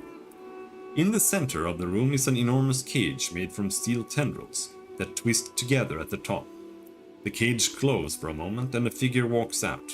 He wears a thin cloak, but his face is most strange. It shifts and blurs, changing its features constantly. You get the impression you are seeing a person, but you can't define what that person looks like. His name comes to your mind immediately. The Chimera. Took you long enough. The Chimera's voice is metallic and artificial, shifting as often as the features of his face. His expressions slide and change, but all of them are frowning as he reaches forward and takes the sphere from you. With your unique gifts, I thought finding a dead relic would come easy. The Chimera sets the Erlimnium on a nearby table with a clock. He immediately picks up a variety of scanning tools, one after the other, probing the Erlimnium and its secrets. He seems to have forgotten about you. You look around the cavern, but there are no entrances or exits, nowhere this Masov could be except for the cage. Examine the cage to figure out how it works. You take 2 steps towards the cage, but the moment you reach your hand towards it, the Chimera stops you with a bark. What do you think you're doing? Your mission is complete. I have no purpose for you here. Where is Masov? I need to speak with him. Masov? The Chimera's altering voice slips from a baritone to falsetto in a rapid series of notes. A dozen different eyes narrow with suspicion. I am not sure that Tinkerer could tell you anything useful, but I can't think of no reason to deny you. The Chimera turns and slides a hand along one of the metal tendrils. Although no discernible interface appears, he presses his finger against the metal twice and the cage begins to glow. The Chimera turns his attention back to the sphere, indicating you should enter the cage with a dismissive wave. 2 of the metal tendrils become a kind of doorway. On the other side, Masov squats on some sandy alien shore. Stars twinkle in the sky behind him, but they are no stars you recognize. He picks up his head, as though he heard something. Then he turns around to face you. One of his eye sockets is artificial, alternately projecting a human eye, a snake's eye, and something even more alien in the time he looks you over. He looks like a shipwreck survivor, bare-chested, ragged pants, ragged beard. If so, he's better fed than you'd expect. Zarian, he says, his human eyes squinting in the light. What the hells do you want? He peers forward, as though trying to see into the camera.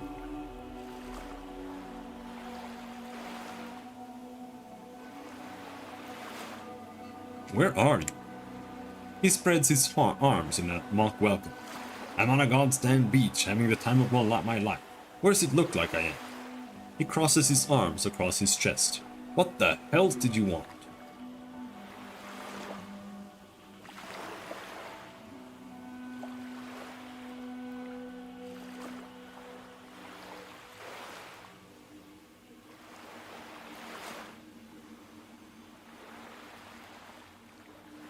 The resonance chamber has been smashed. I need to know how to fix it. He puts a hand to his chin, all anger and suspicion gone in the face of a puzzle. Well, it ain't that hard if you know the basics. The chamber's crystal, yeah, so it's grown, not built. So long as the chamber's core is intact, it should know how to grow itself. You just need a catalyst to... He trails off and looks at you anew. Why do you want to know this? The resonance chamber's only good for... He gives you an angry look. Who sent you? Why are you after this?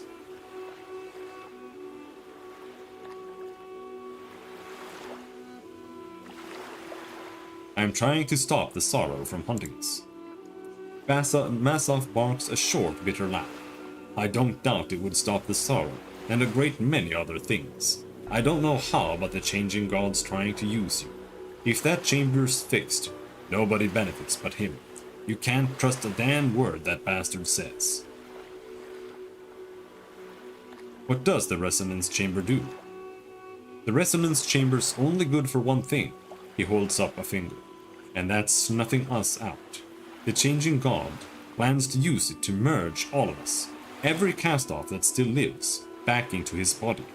That's his plan for stopping the sorrow. He puts a grease-stained hand on your shoulder. Look, I don't know who you are or what your part is in this, but you cannot let him activate that chamber. You need... He glances over your shoulder at something in the camera. Though when you turn, you see nothing there. The first is alive, he whispers, drawing your attention back to him. And she's got her own plan for the chamber, one that won't kill us all.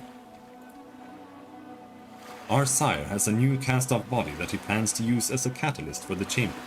But the first has a better plan, something that won't snuff out every single one of us. Look for her in the blue, he says grimly. Just make sure you don't... Before you can finish, you feel a wrenching twist in the center of your body, like your heart is being wrung dry. Your vision tunnels black, and you feel as though your body were being sucked through a steel pipe.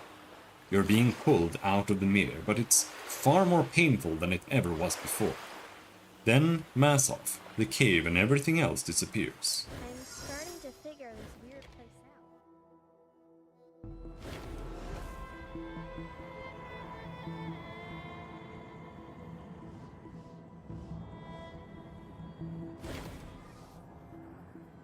You plant your head on the icy floor and push, staggering up to your feet. Every inch of your body aches as though you've been crushed in a massive hand. The spectre stands before you, impassive. It may be your imagination, but he seems more solid than before. A phantom tendril, tendril, coils around your forehead, cool and soothing. You find yourself staring at your hand, your solid, real hand. Across from you, the spectre is still transparent. The tendril tightens once as if in confirmation, or warning. Then the sensation is gone. You are alone here with the spectre once more. He is waiting for you to speak, frowning now. Collect your thoughts. You concentrate, struggling to gather your thoughts, but they whirl through your head like hot sand. The spectre sighs, seeming less solid now than he was a moment ago. We need to talk, he says. You barely hear him through the pain.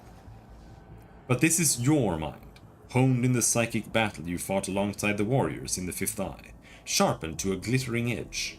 You inhale, clear the pain from your limbs, and gather your thoughts to you. Focusing, you open your eyes. The spectre, now slightly transparent, is speaking again. I have something I've been meaning to tell you. You see, I haven't been completely honest with you. I am not a part of you. You're part of me. I created you. I'm the changing god.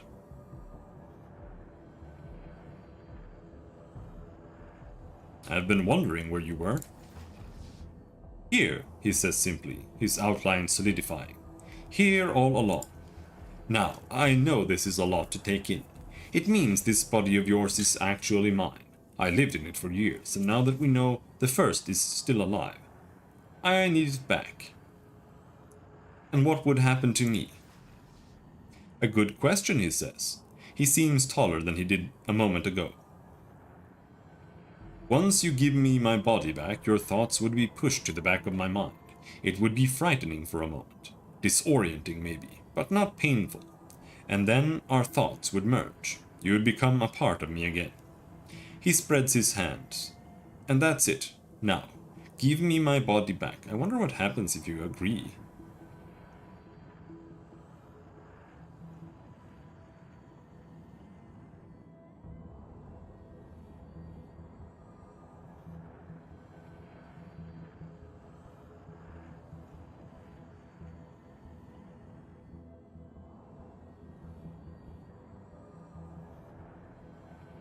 That's probably a game over, but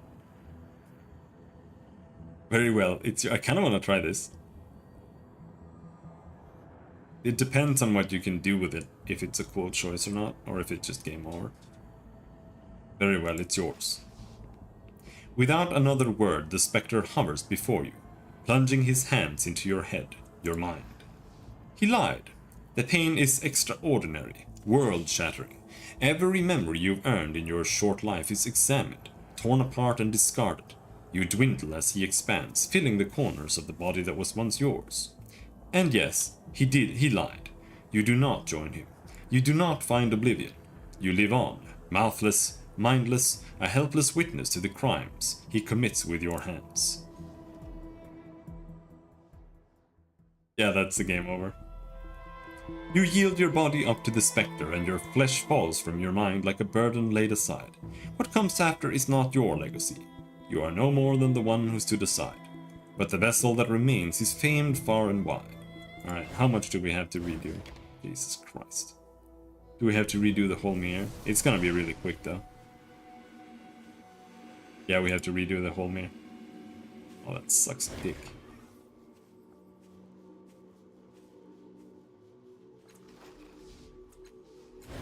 But as long as we just match through it, it'll be fine.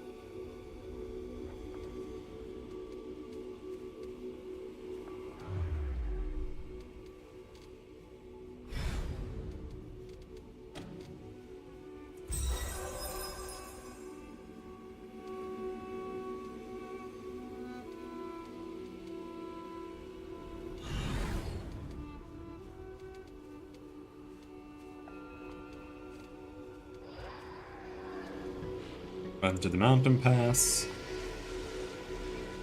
Study the whites. More about this location. Get the shield. Speak to those who died here. Who are you? What happened to you? I can't just speak with the girl.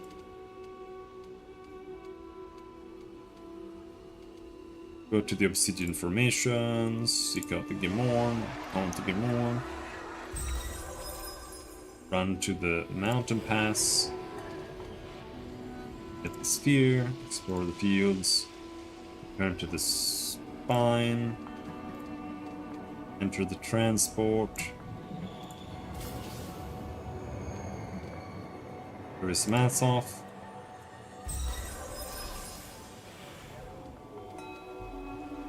Where are you?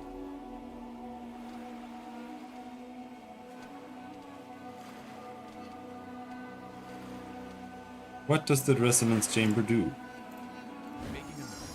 There we go.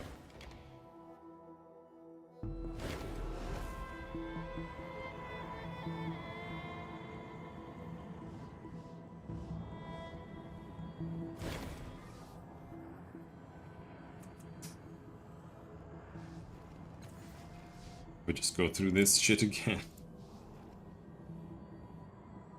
I've been wondering where you were. Now, I know this is a lot to take in. It means this body of yours is actually mine. I lived in it for years, and now that we know the first is still alive, I need it back. No, this is my body, not yours. I knew you'd say that, but let's get this straight. I lived in this body. I made it for a purpose, and now you say your wisp of a life outweighs my centuries of experience. Or maybe you think my first cast-off has a better way, Some magical solution to live out your false existence without a price. I promise you, she has no such thing. She has always only killed to get what she wants. Her self-interest is just as strong as yours and mine. The only difference between the three of us is that I am real. You wouldn't exist if it weren't for me. You don't exist apart from me. Everything you are is a byproduct of my skills, my intellect, my experiences. And now that I have the chance to stop the sorrow, to save us all, you refuse me? Who in the hells are you?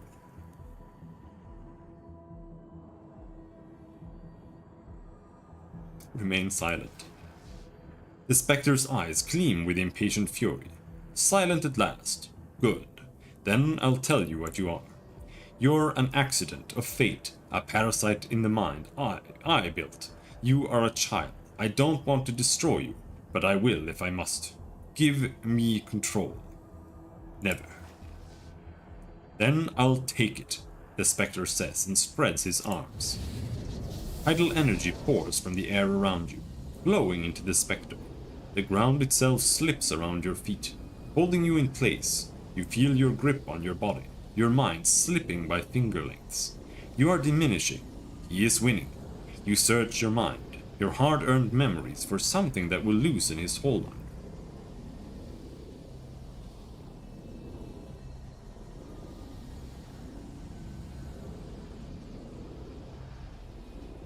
Call upon the ghostly woman from the recesses of your mind. The moment your mind touches on her, she is there, facing the spectre, sorrow and anger radiating from her eyes, her heart. Scowling, the spectre flicks his hand to the side in a dismissive gesture, and she fades away once more, taking some of his radiance with her. His outline blurs, becoming hazier. I found the Book of Singing Thorns and read the inscription. You've fallen far from where you began. The spectre looks briefly surprised, and color bleeds from his flickering frame. He growls under his breath. I've never forgotten what happened to her.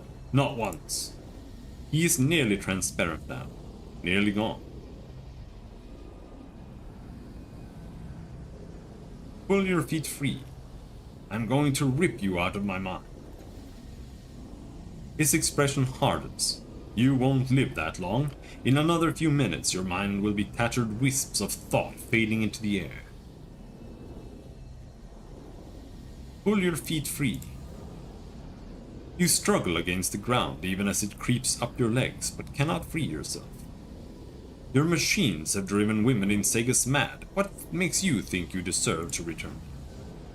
The spectre winces as if you had struck him and mutters something under his breath. You barely make out the words through the chaos around you. I would drive everyone in Segas mad if that's what it took. Then he looks up, startled that you've heard him. This moment of uncertainty costs him. A portion of his own energy lashes through him, stealing a portion of his strength. With a shuddering gasp, he stumbles backwards, fading in and out of visibility. The pressure on your mind dwindles and ends. Fine, he says, eyeing you with cool contempt. If you're so intent on stopping the sorrow on your own, have at it. Let's see how you handle what's in store without my help, my guidance. Then he fades completely, but speaks again. His voice is coming from all around you, from every corner of your mind. He's not gone, only hidden himself in your mind. I wasted my time trying to reason with you. That won't happen again.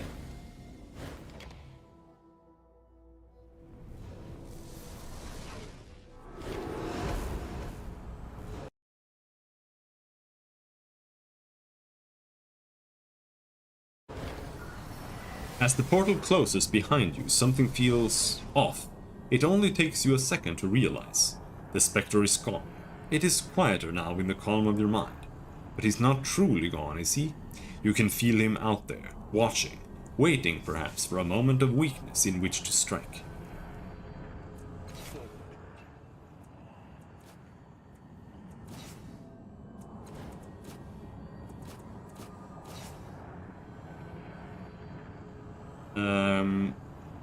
We can get more concentration.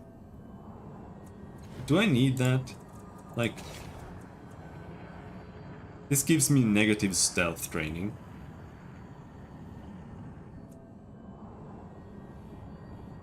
I mean, yeah, sure. Let's get another level of concentration. I don't think we need more anamnesis because we can already do everything anamnesis-wise. I don't think you ever need specialized in anamnesis just to be able to do it. I understand now. So we should be good there. Yes. Now.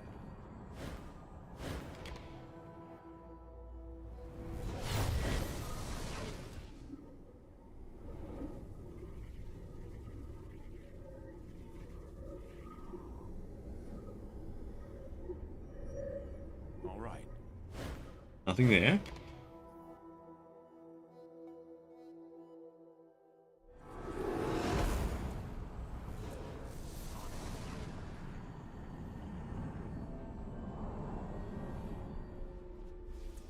Yes.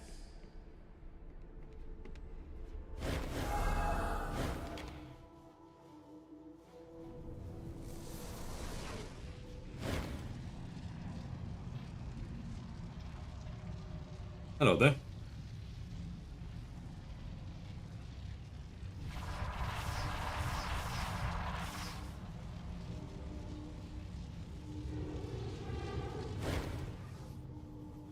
Your eyes snap open, and at first you fear you've fallen deeper into the labyrinth. Another fathom. Flames rake the ground around you, the bedrock buckling under the heat. The image of Adiris resolves as your vision adjusts to the searing light. Her composure is beginning to crack. You can see the fear in her eyes, held in check only by her iron will. You're awake, quickly now, while you were inside the mirror. Gods, the shields have fallen. The sorrow is breaking into the sanctuary. She scans the area. It's destroying our home. The others are trying to hold it back, but tell me first, did you find what you were looking for?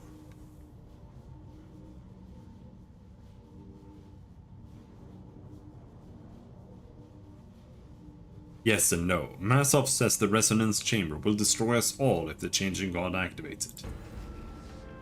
You mean the first was right all along? You must find a way to stop him. He must not be allowed to succeed. I knew he was the pinnacle of selfishness, but this? Now we must deal with the situation at hand. A few have already escaped, but most are trapped within the rubble and flames, some too terrified to move. You must get to the teleportation platform and flee. Save as many as you can on your way. Although the dome no longer encircles our sanctuary, the generators may hold enough power to slow the sorrow's progress. They can be activated by placing your pawn here and whistling this tune. Her dry lips rasp a five-note what? A descant that you commit to memory. She plants a kiss on your cheek. Good luck, brother. Let's make sure as many survive as possible. She runs off, her voice raised in command as if the quiet matron of Mila West had never existed.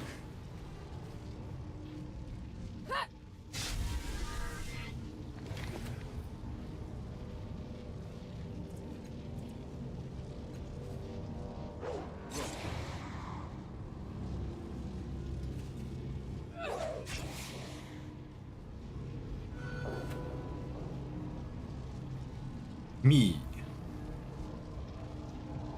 There's a cast off. Can we level up now? Maybe they can level up on their turn. Anyhow, gonna go over there. Smashing. I think this is like the only time that smashing is actually important in the game. A few of the rocks break free. Those remaining cannot support the boulders above. The pile collapses and rolls out of your way.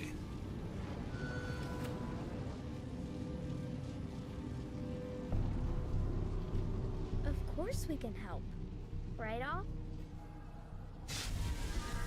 Nothing can be done now. Don't waste your time. Go off and be someone else's hero. What are you talking about, dude?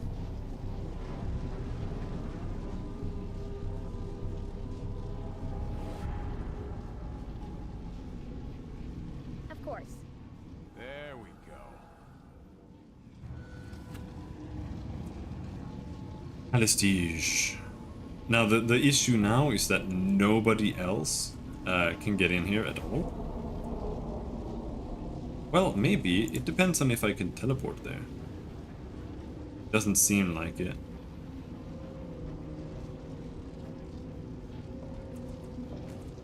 And same thing here, it doesn't seem like we can teleport over there and activate this thing. Her. Allow me. Yeah, no, she can't. We have to run! Run! Elk is shy. Random guy.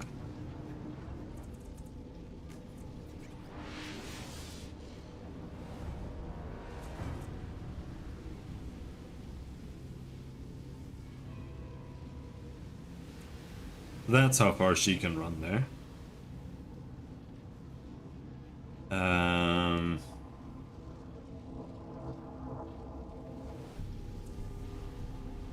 There's a sorrow fragment.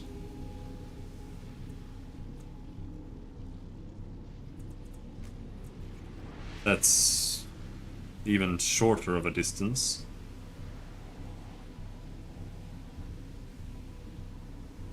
Oh, she can maybe use this one.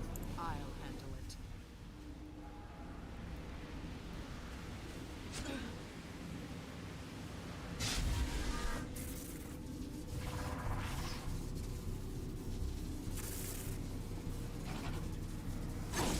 But to get over to these guys, I have to smash that and then get in there, and then we have to fight 2 sorrow fragments. That's gonna suck ass. But hey, we're gonna give it a go. Oh, she smashed it? Oh, holy shit, Adiri's with the big muscles. Make your way out, brothers and sisters. The portal to the necropolis still functions.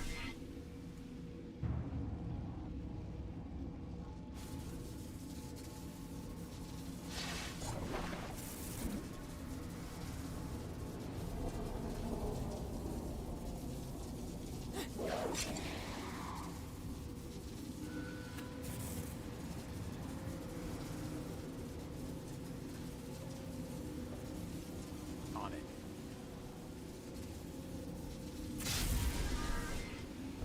Suppressed. I'm expecting more dudes, though. Just appear out of nowhere. Safe.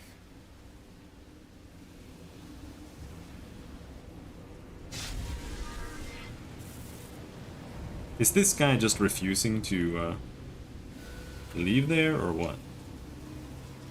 Prestige.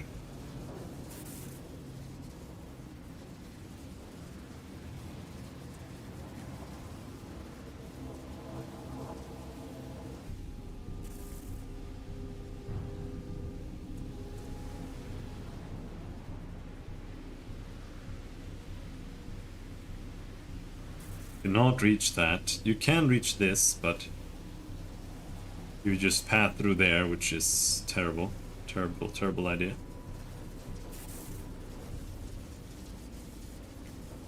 And the range on this is only that long.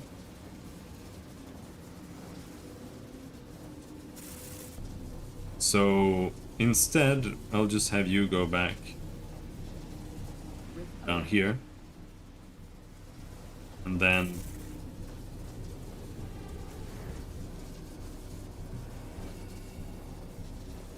you can blast 1 sorrow fragment. Or you could pull 2 sorrow fragments, which might interrupt their AoE there. I don't know if that's worth it. Nah, let's just AoE the 1.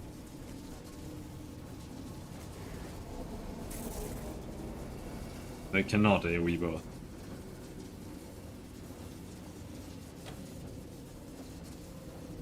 It still does insane amounts of damage.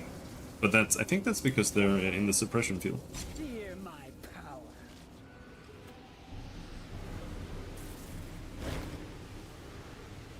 Melmoth gnaws at his lower lip. Blood trickles from his lacerated flesh, but he doesn't seem to recognize the pain. He stares blankly at the destruction around him, his eyes flat and distant. He glances at you momentarily. It seems he hardly recognizes your presence. It's here, he whispers. So this is our doom. All of our lives have been leading to this moment. We cannot escape that. He gestures you away, not looking at you. Run if you like. I accept our fate. Challenge his defeatist attitude. 75%? Okay, we managed. He tears his eyes away from the flames to stare at you. He coughs a bitter laugh. Hope is the folly of youth. But if I die here, all my life's work is for nothing. Might as well try, is that what you're saying? See if I can scratch out a few more years, or at least make sure someone else can scratch out a few more of their own. Fine, let's go. That's right, bitch.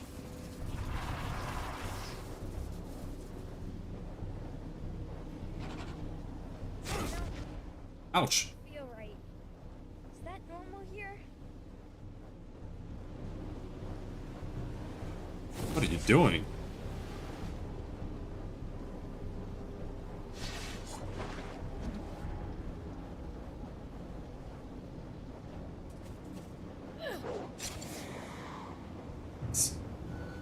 I was hoping you would kill it for me, but I guess I will kill it for you.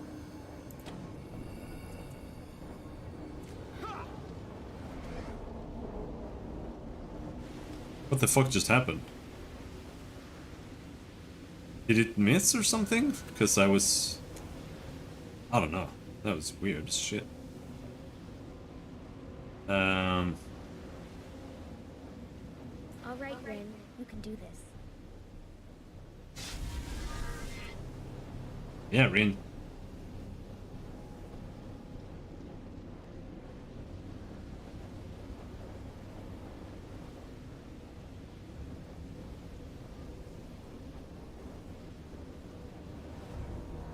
Learning begets doing.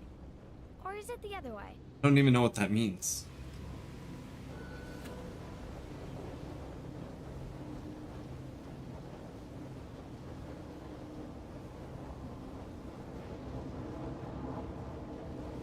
Allow me. Alright, let's blast him this time. Somehow he survived. Fear my power.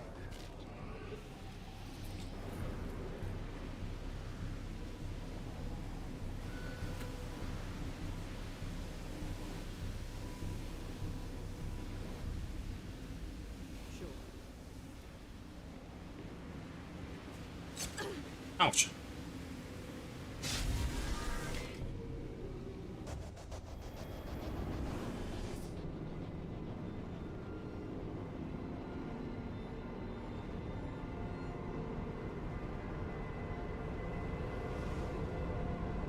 That's no good.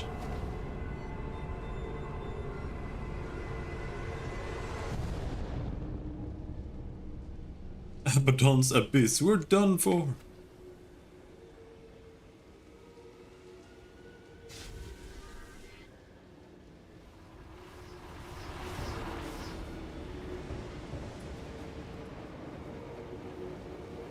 We don't have time to talk to them. These guys are... They're just doing their thing. Something to loot here. Let's go. Feels like a waste of time, though. Liquid Death. Kaleidoscopic Mirror Caster. Oh. It's interesting. All right. I've lived too long to die here.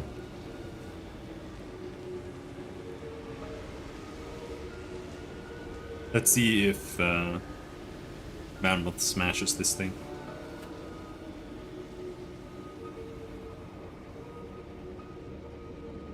But yeah. That guy, dude, your fate is your own. I don't know what to tell you. Oh, can you run all the way in there? Just that way? Alright, here I go. Ow. Keep going.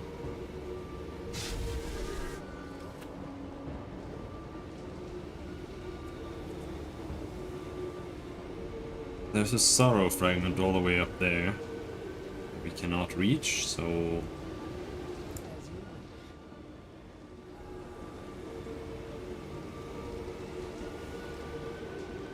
Smash it.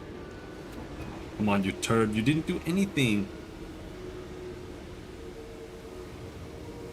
Now, Matkina here, she just cannot... She cannot get through this. I don't know what this is, if this is smashing as well, or if that's something else. But the best thing Matkina can do is... kill this sorrow fragment. You will suffer.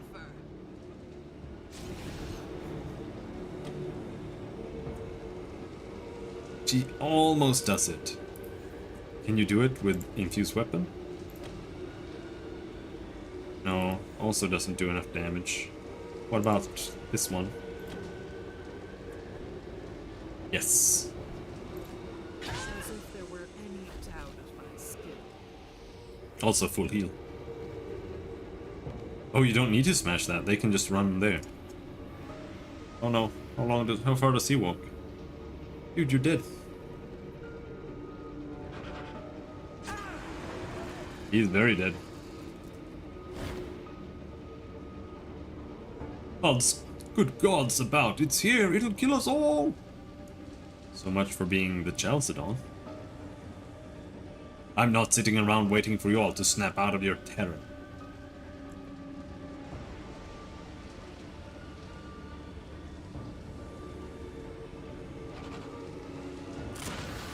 Oh, okay.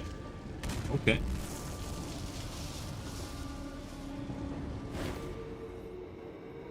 She shouts to you above the din.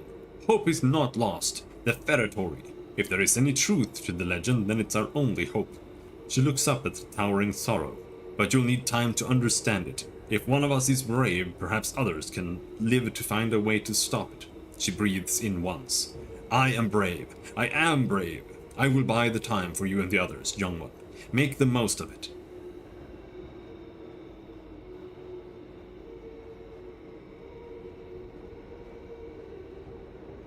Thank you, Arteries. I will do everything I can to save the others. I would say it is no matter, but she laughs shakily. It is a great matter indeed. Do not waste my sacrifice. A golden glow surrounds her as she steps forward. A kaleidoscope of beautiful colors, the shifting energies of the tides cast into tangible being. She holds her hand aloft, and ethereal fires play around it. The weight of the sorrow's baleful focus settles on her. Your vision shrinks to a pinpoint as the two face each other. Attend me, sorrow! Oh, it did 2 relativistic damage?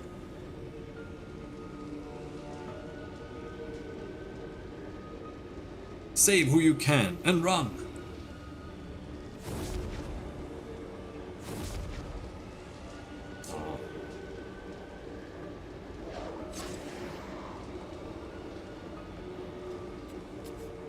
You guys gotta go. But hey, they really fuck up these these fragments really hard. Now, unfortunately, I have to go around these fucking fires. Well, not really. We can just blast through. It does a little bit of damage, but it's no big deal.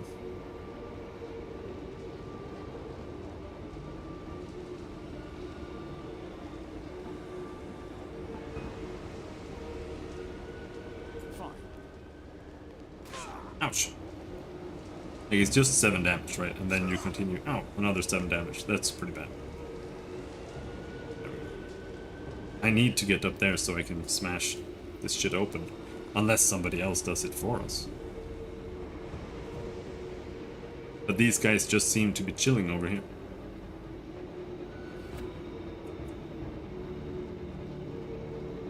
Elkishai. What does he have to say?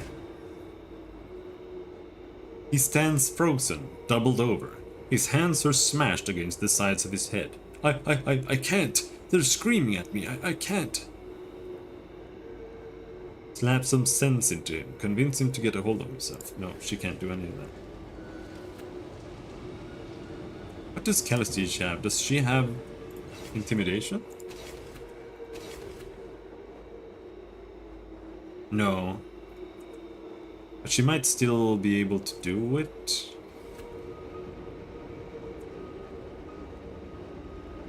We have these two down here to talk to as well, but maybe... Well, it needs an action. Do we have an action? Maybe that's what's missing here. They don't have an action. Where is our sire? Does he even care that this is happening?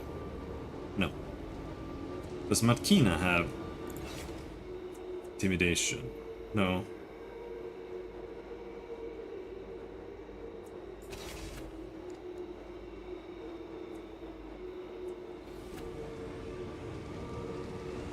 And there's not much you can do. You can go and talk to these guys, see what they have to say. We're doing the best we can against these monsters. What do you need? Convince them to flee and save themselves. Ask them to help the other cast-offs.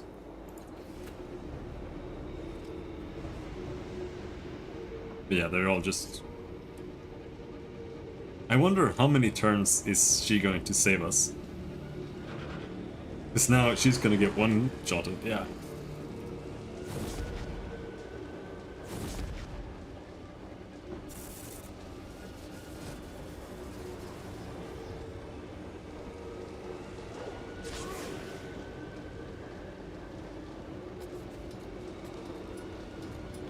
Oh no, come on dude. Don't go all the way down there.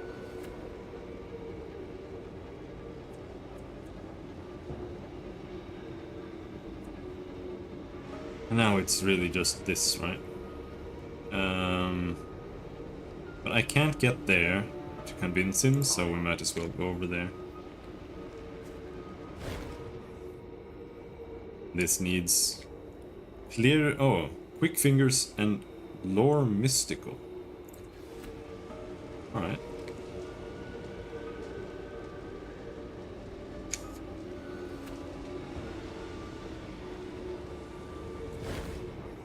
You think you can manage this? Convince him to get a hold of himself? 55% chance. Nah, that's not happening. Slap some sense into him? 0%.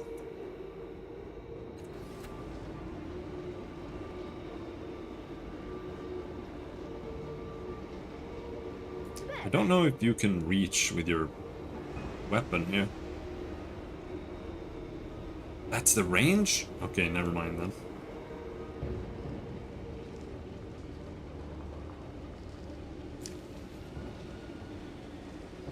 Of course we can help. Right, Al? Now, Calistige, Melmoth, and Elkishai are both... You can talk to both.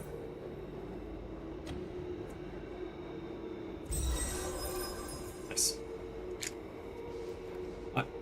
He stammers, then meets your eye, and swallows. Yes, alright, just tell me what to do and I'll do it. Tell him to help save other cast-offs. Tell him to run. Yeah. He nods. Right, I can do that.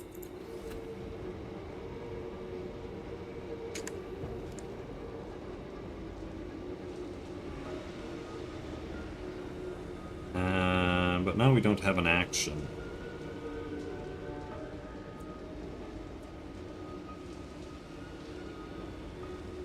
We might as well head off over here.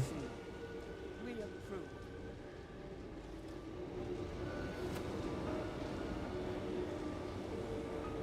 Now this fragment is a problem because it's not...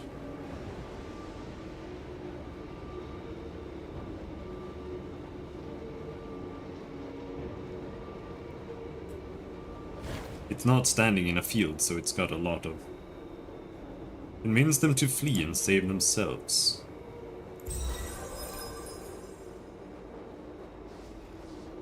He whirls around to retort, then draws a breath at the sight of the destruction around him. Maybe you're right. Let's go, Raima. There's nothing left to fight for here. Yeah, plus you're just occupying these guys down here in the flame, which makes no sense.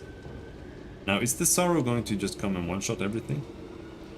Every single turn? Yep.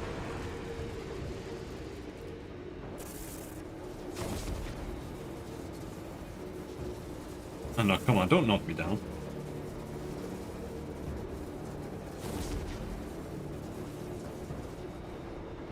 And now we just have Sorrow fragments spawning and spawning and spawning and spawning.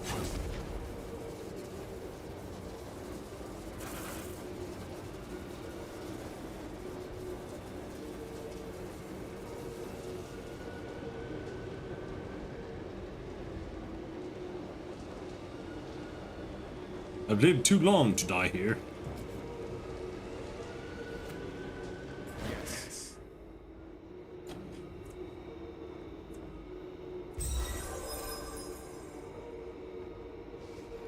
Avoiding the sputtering energy, you remove several heavy stones from the pile. The exposed synth tubes flash as some of the heavier rocks fall into them and disintegrate with a hiss. The remaining rubble rests precariously on a single round hunk of stone. What?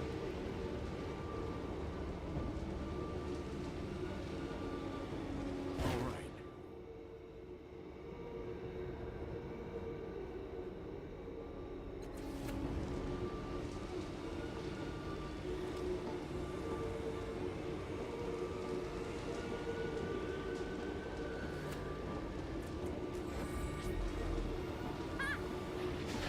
It doesn't hurt as much anymore. It still hurts though. Can Calistige do this? With alacrity. Try the levers. Try to lever it. Leverage it. You pick up a meter-long length of synth and eyeball. You pick up a meter-long length of synth and eyeball the pile's center of gravity. With a quick jab, you set the pole under the rocks, hop up and press down. The mound crashes into the synth lattice and atomizes. The last of the rocks buries the device.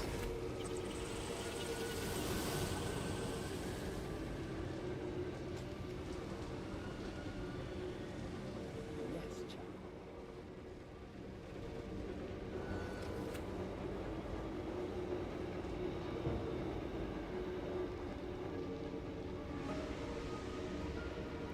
How far can you run?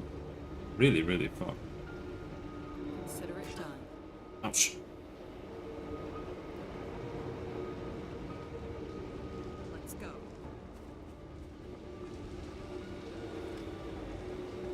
No? Start moving. Come on. Start moving.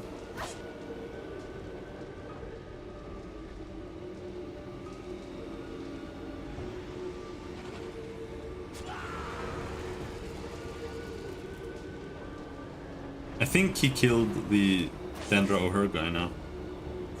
This is the problem with NPCs. They are retarded.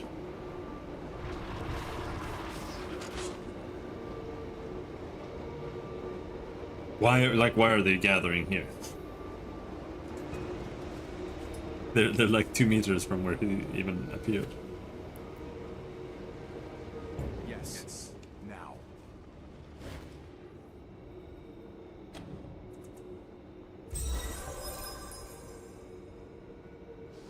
A few of the rocks break free, those remaining cannot support the boulders above. There we go. Yeah, they killed him. Or he killed him. Where's this guy going?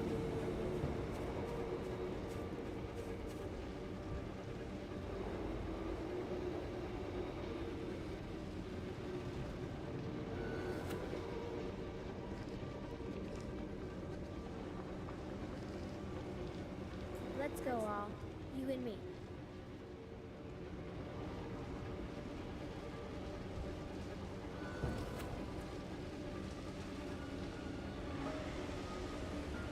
But she's not a cast-off. Can she activate this thing? Ouch. Why'd you run through the fucking fire?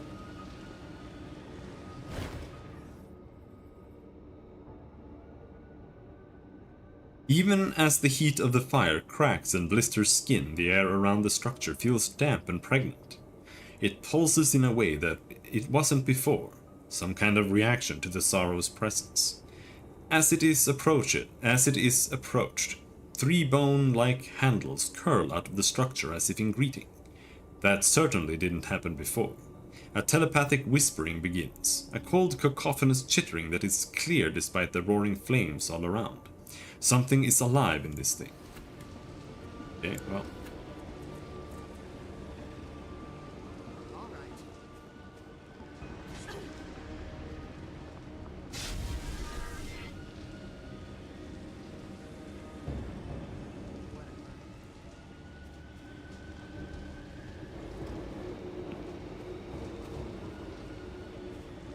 And now only the named dudes are over there, so only the named dudes are gonna die. Or is he going for the random asshole first? Yeah.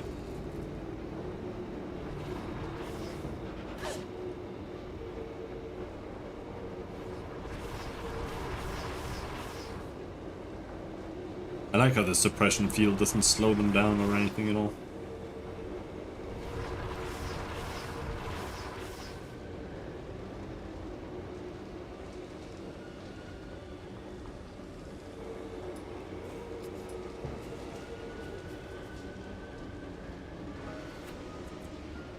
Now, unfortunately, I can't activate it this turn with the MC, but oh, you saw it.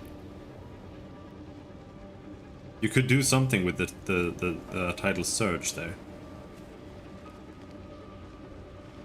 Whatever that was. But we'll just open it with Calistige. I imagine.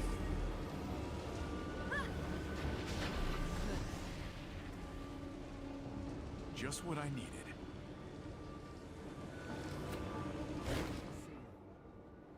Turn the nearest bone. The lever rotates slowly across the face of the structure, lubricated by a mucus film. It locks into place and withdraws into the pyramid.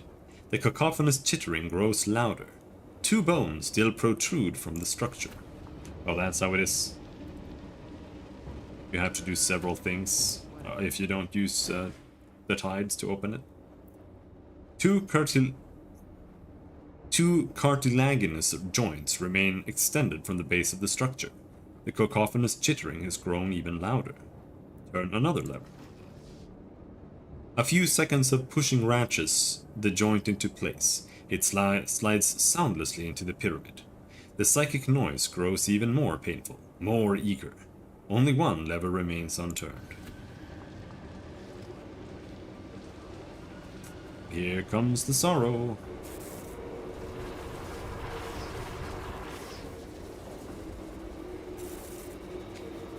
Now, what do you think his range is? Is he just gonna kill me?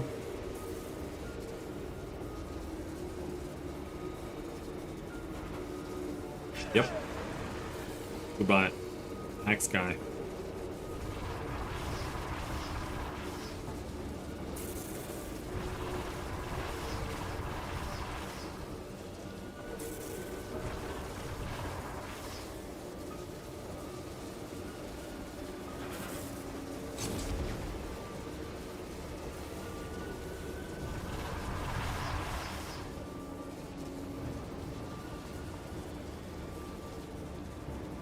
Can we save one named guy, at least?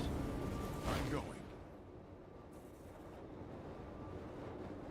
Force a connection, but we can just turn the last joint. The bones glide languidly into place, then disappear into the structure. A voice or 1,000 voices moan in your head, forming a connection with your mind. One side of the pyramid swings open, a swirl of trans-dimensional energy and biological fluids blossoming inside. A portal with something else waiting on the other side. You can only hope it's not worse than the sorrow that hunts you here.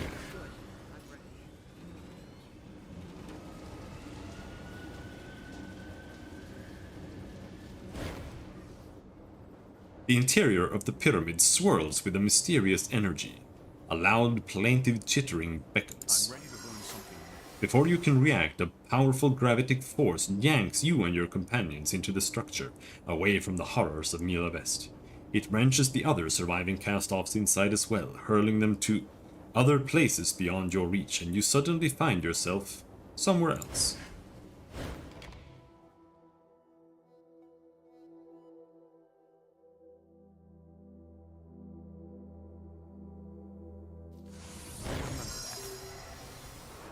You are pulled through the feretory, and the world goes dark.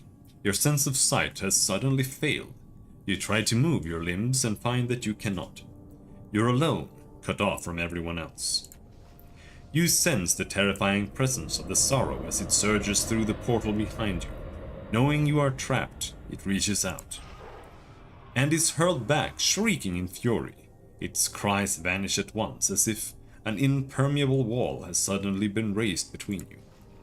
In the instant before that happens, however, you sense the roiling, nauseating shape of its mind, through the place in your mind where resides, and pain mingled with a wordless rage. A terrible new sound fills your ears, a chittering, whispering cacophony. Something probes at the edges of your mind. Something vast and incomprehensible. Oh, so concentration actually comes in some use here. Resist with all your might.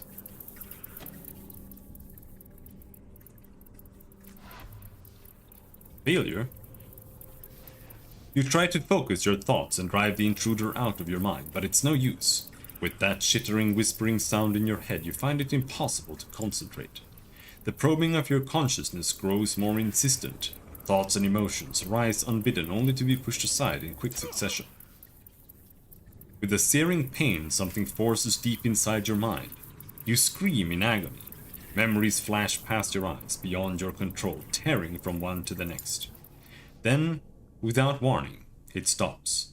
You feel a sudden sense of recognition, and perhaps surprise. The chittering fades and you slowly wake.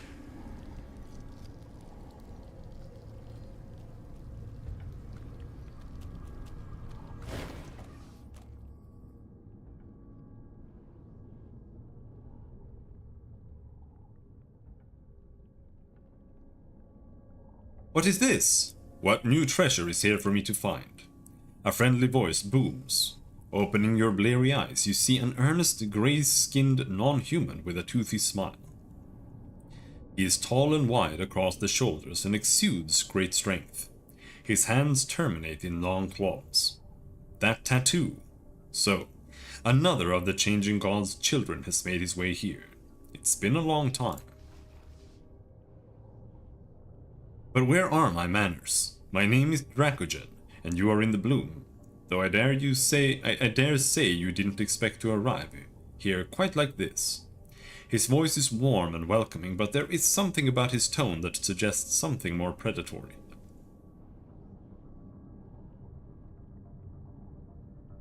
His cast-offs always find the most exciting curios for me. He studies you briefly, his eyes roving across your body with practiced ease. Do you have questions? Perhaps I can answer them for you.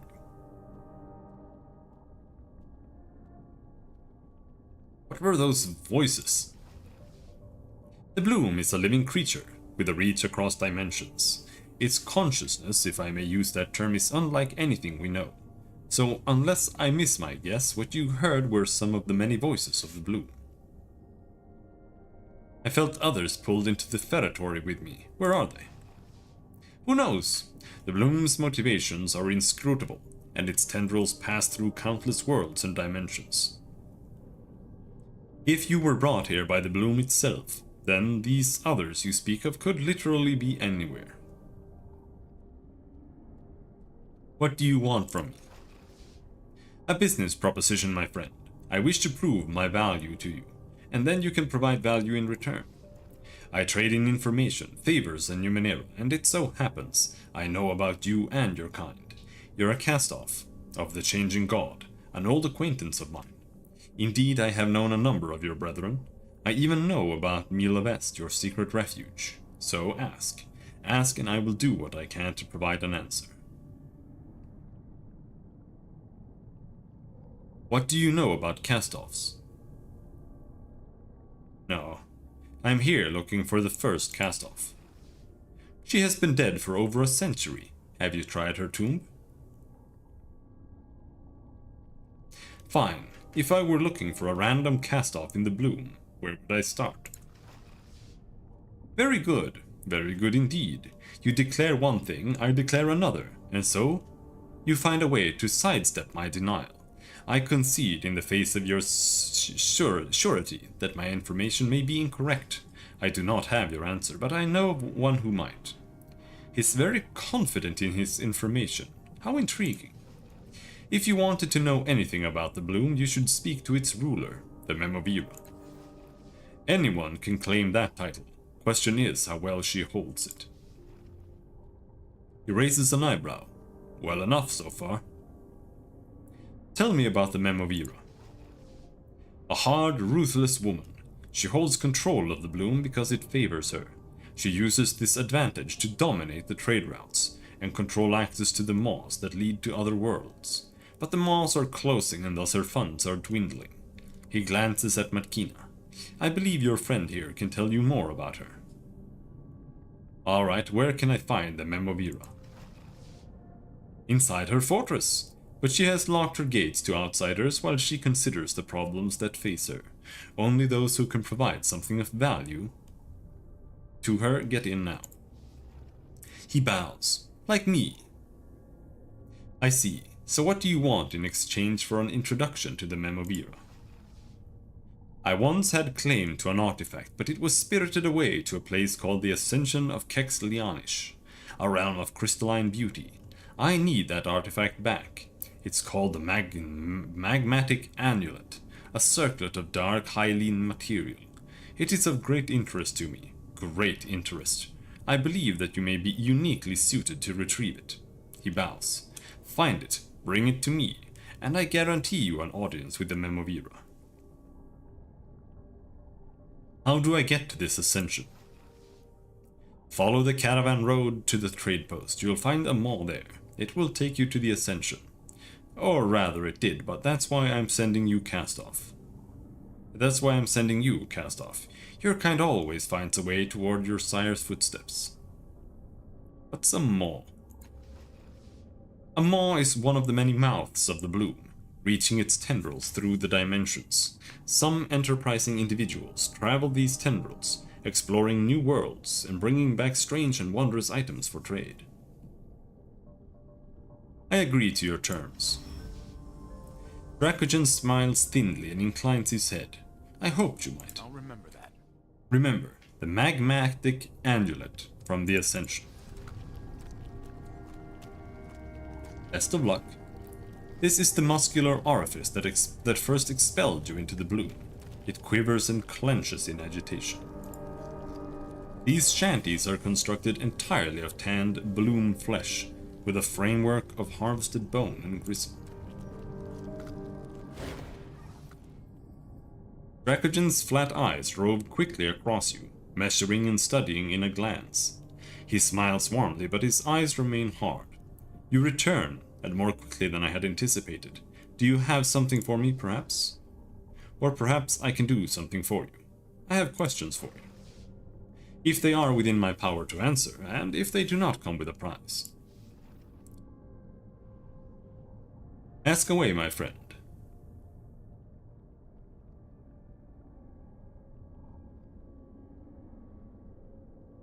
Ah, no, I thought he sold stuff. Forward. Extra effort is good. Extra effort and level up. Cipher Adept. God of Change, +1 level in concentration skill. Conserve the next cipher used, allowing it to be used a second time. Cannot be used with items that grant permanent bonuses. Active until next sleep, so she can use the same cipher 3 times per day. Costs a shitload though. +1 concentration, let's just go with that. Mind barrier, +1 intellect pool.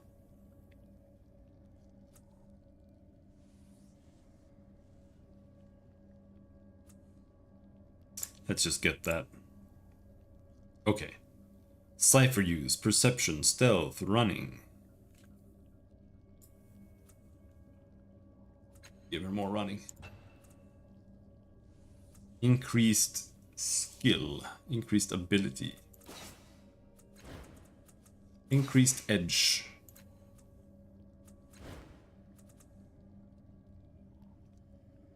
I think we'll just go speed edge on her for the rest. That way she has free innervate, but she also can actually shoot.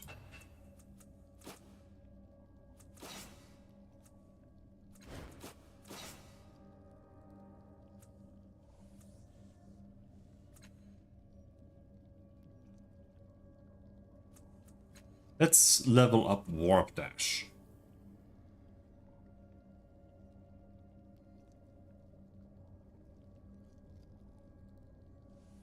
That way we might be able to do that with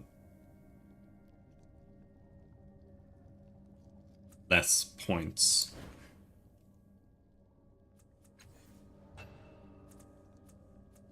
What about you? Skill. Perception, deception. Ability. Flash, gravity manipulation.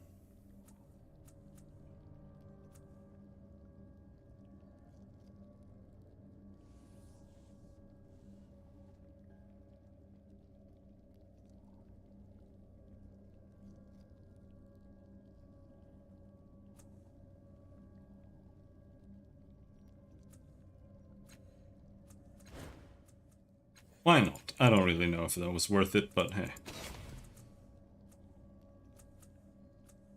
Now we did get a mirror here, right? This small heavy tube seems heavier than its materials of amethyst, glass and bronze would suggest. Its metal is etched with indecipherable symbols, and when you stare through it as if through a spyglass, the shapes you see lurk just beyond your comprehension.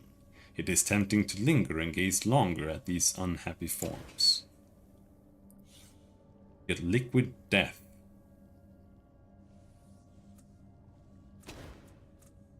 That's just for selling, really. It's the enigmatic sphere. Yeah.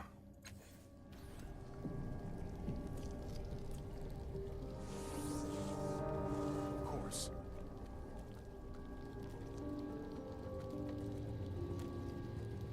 But I think maybe we'll stop there.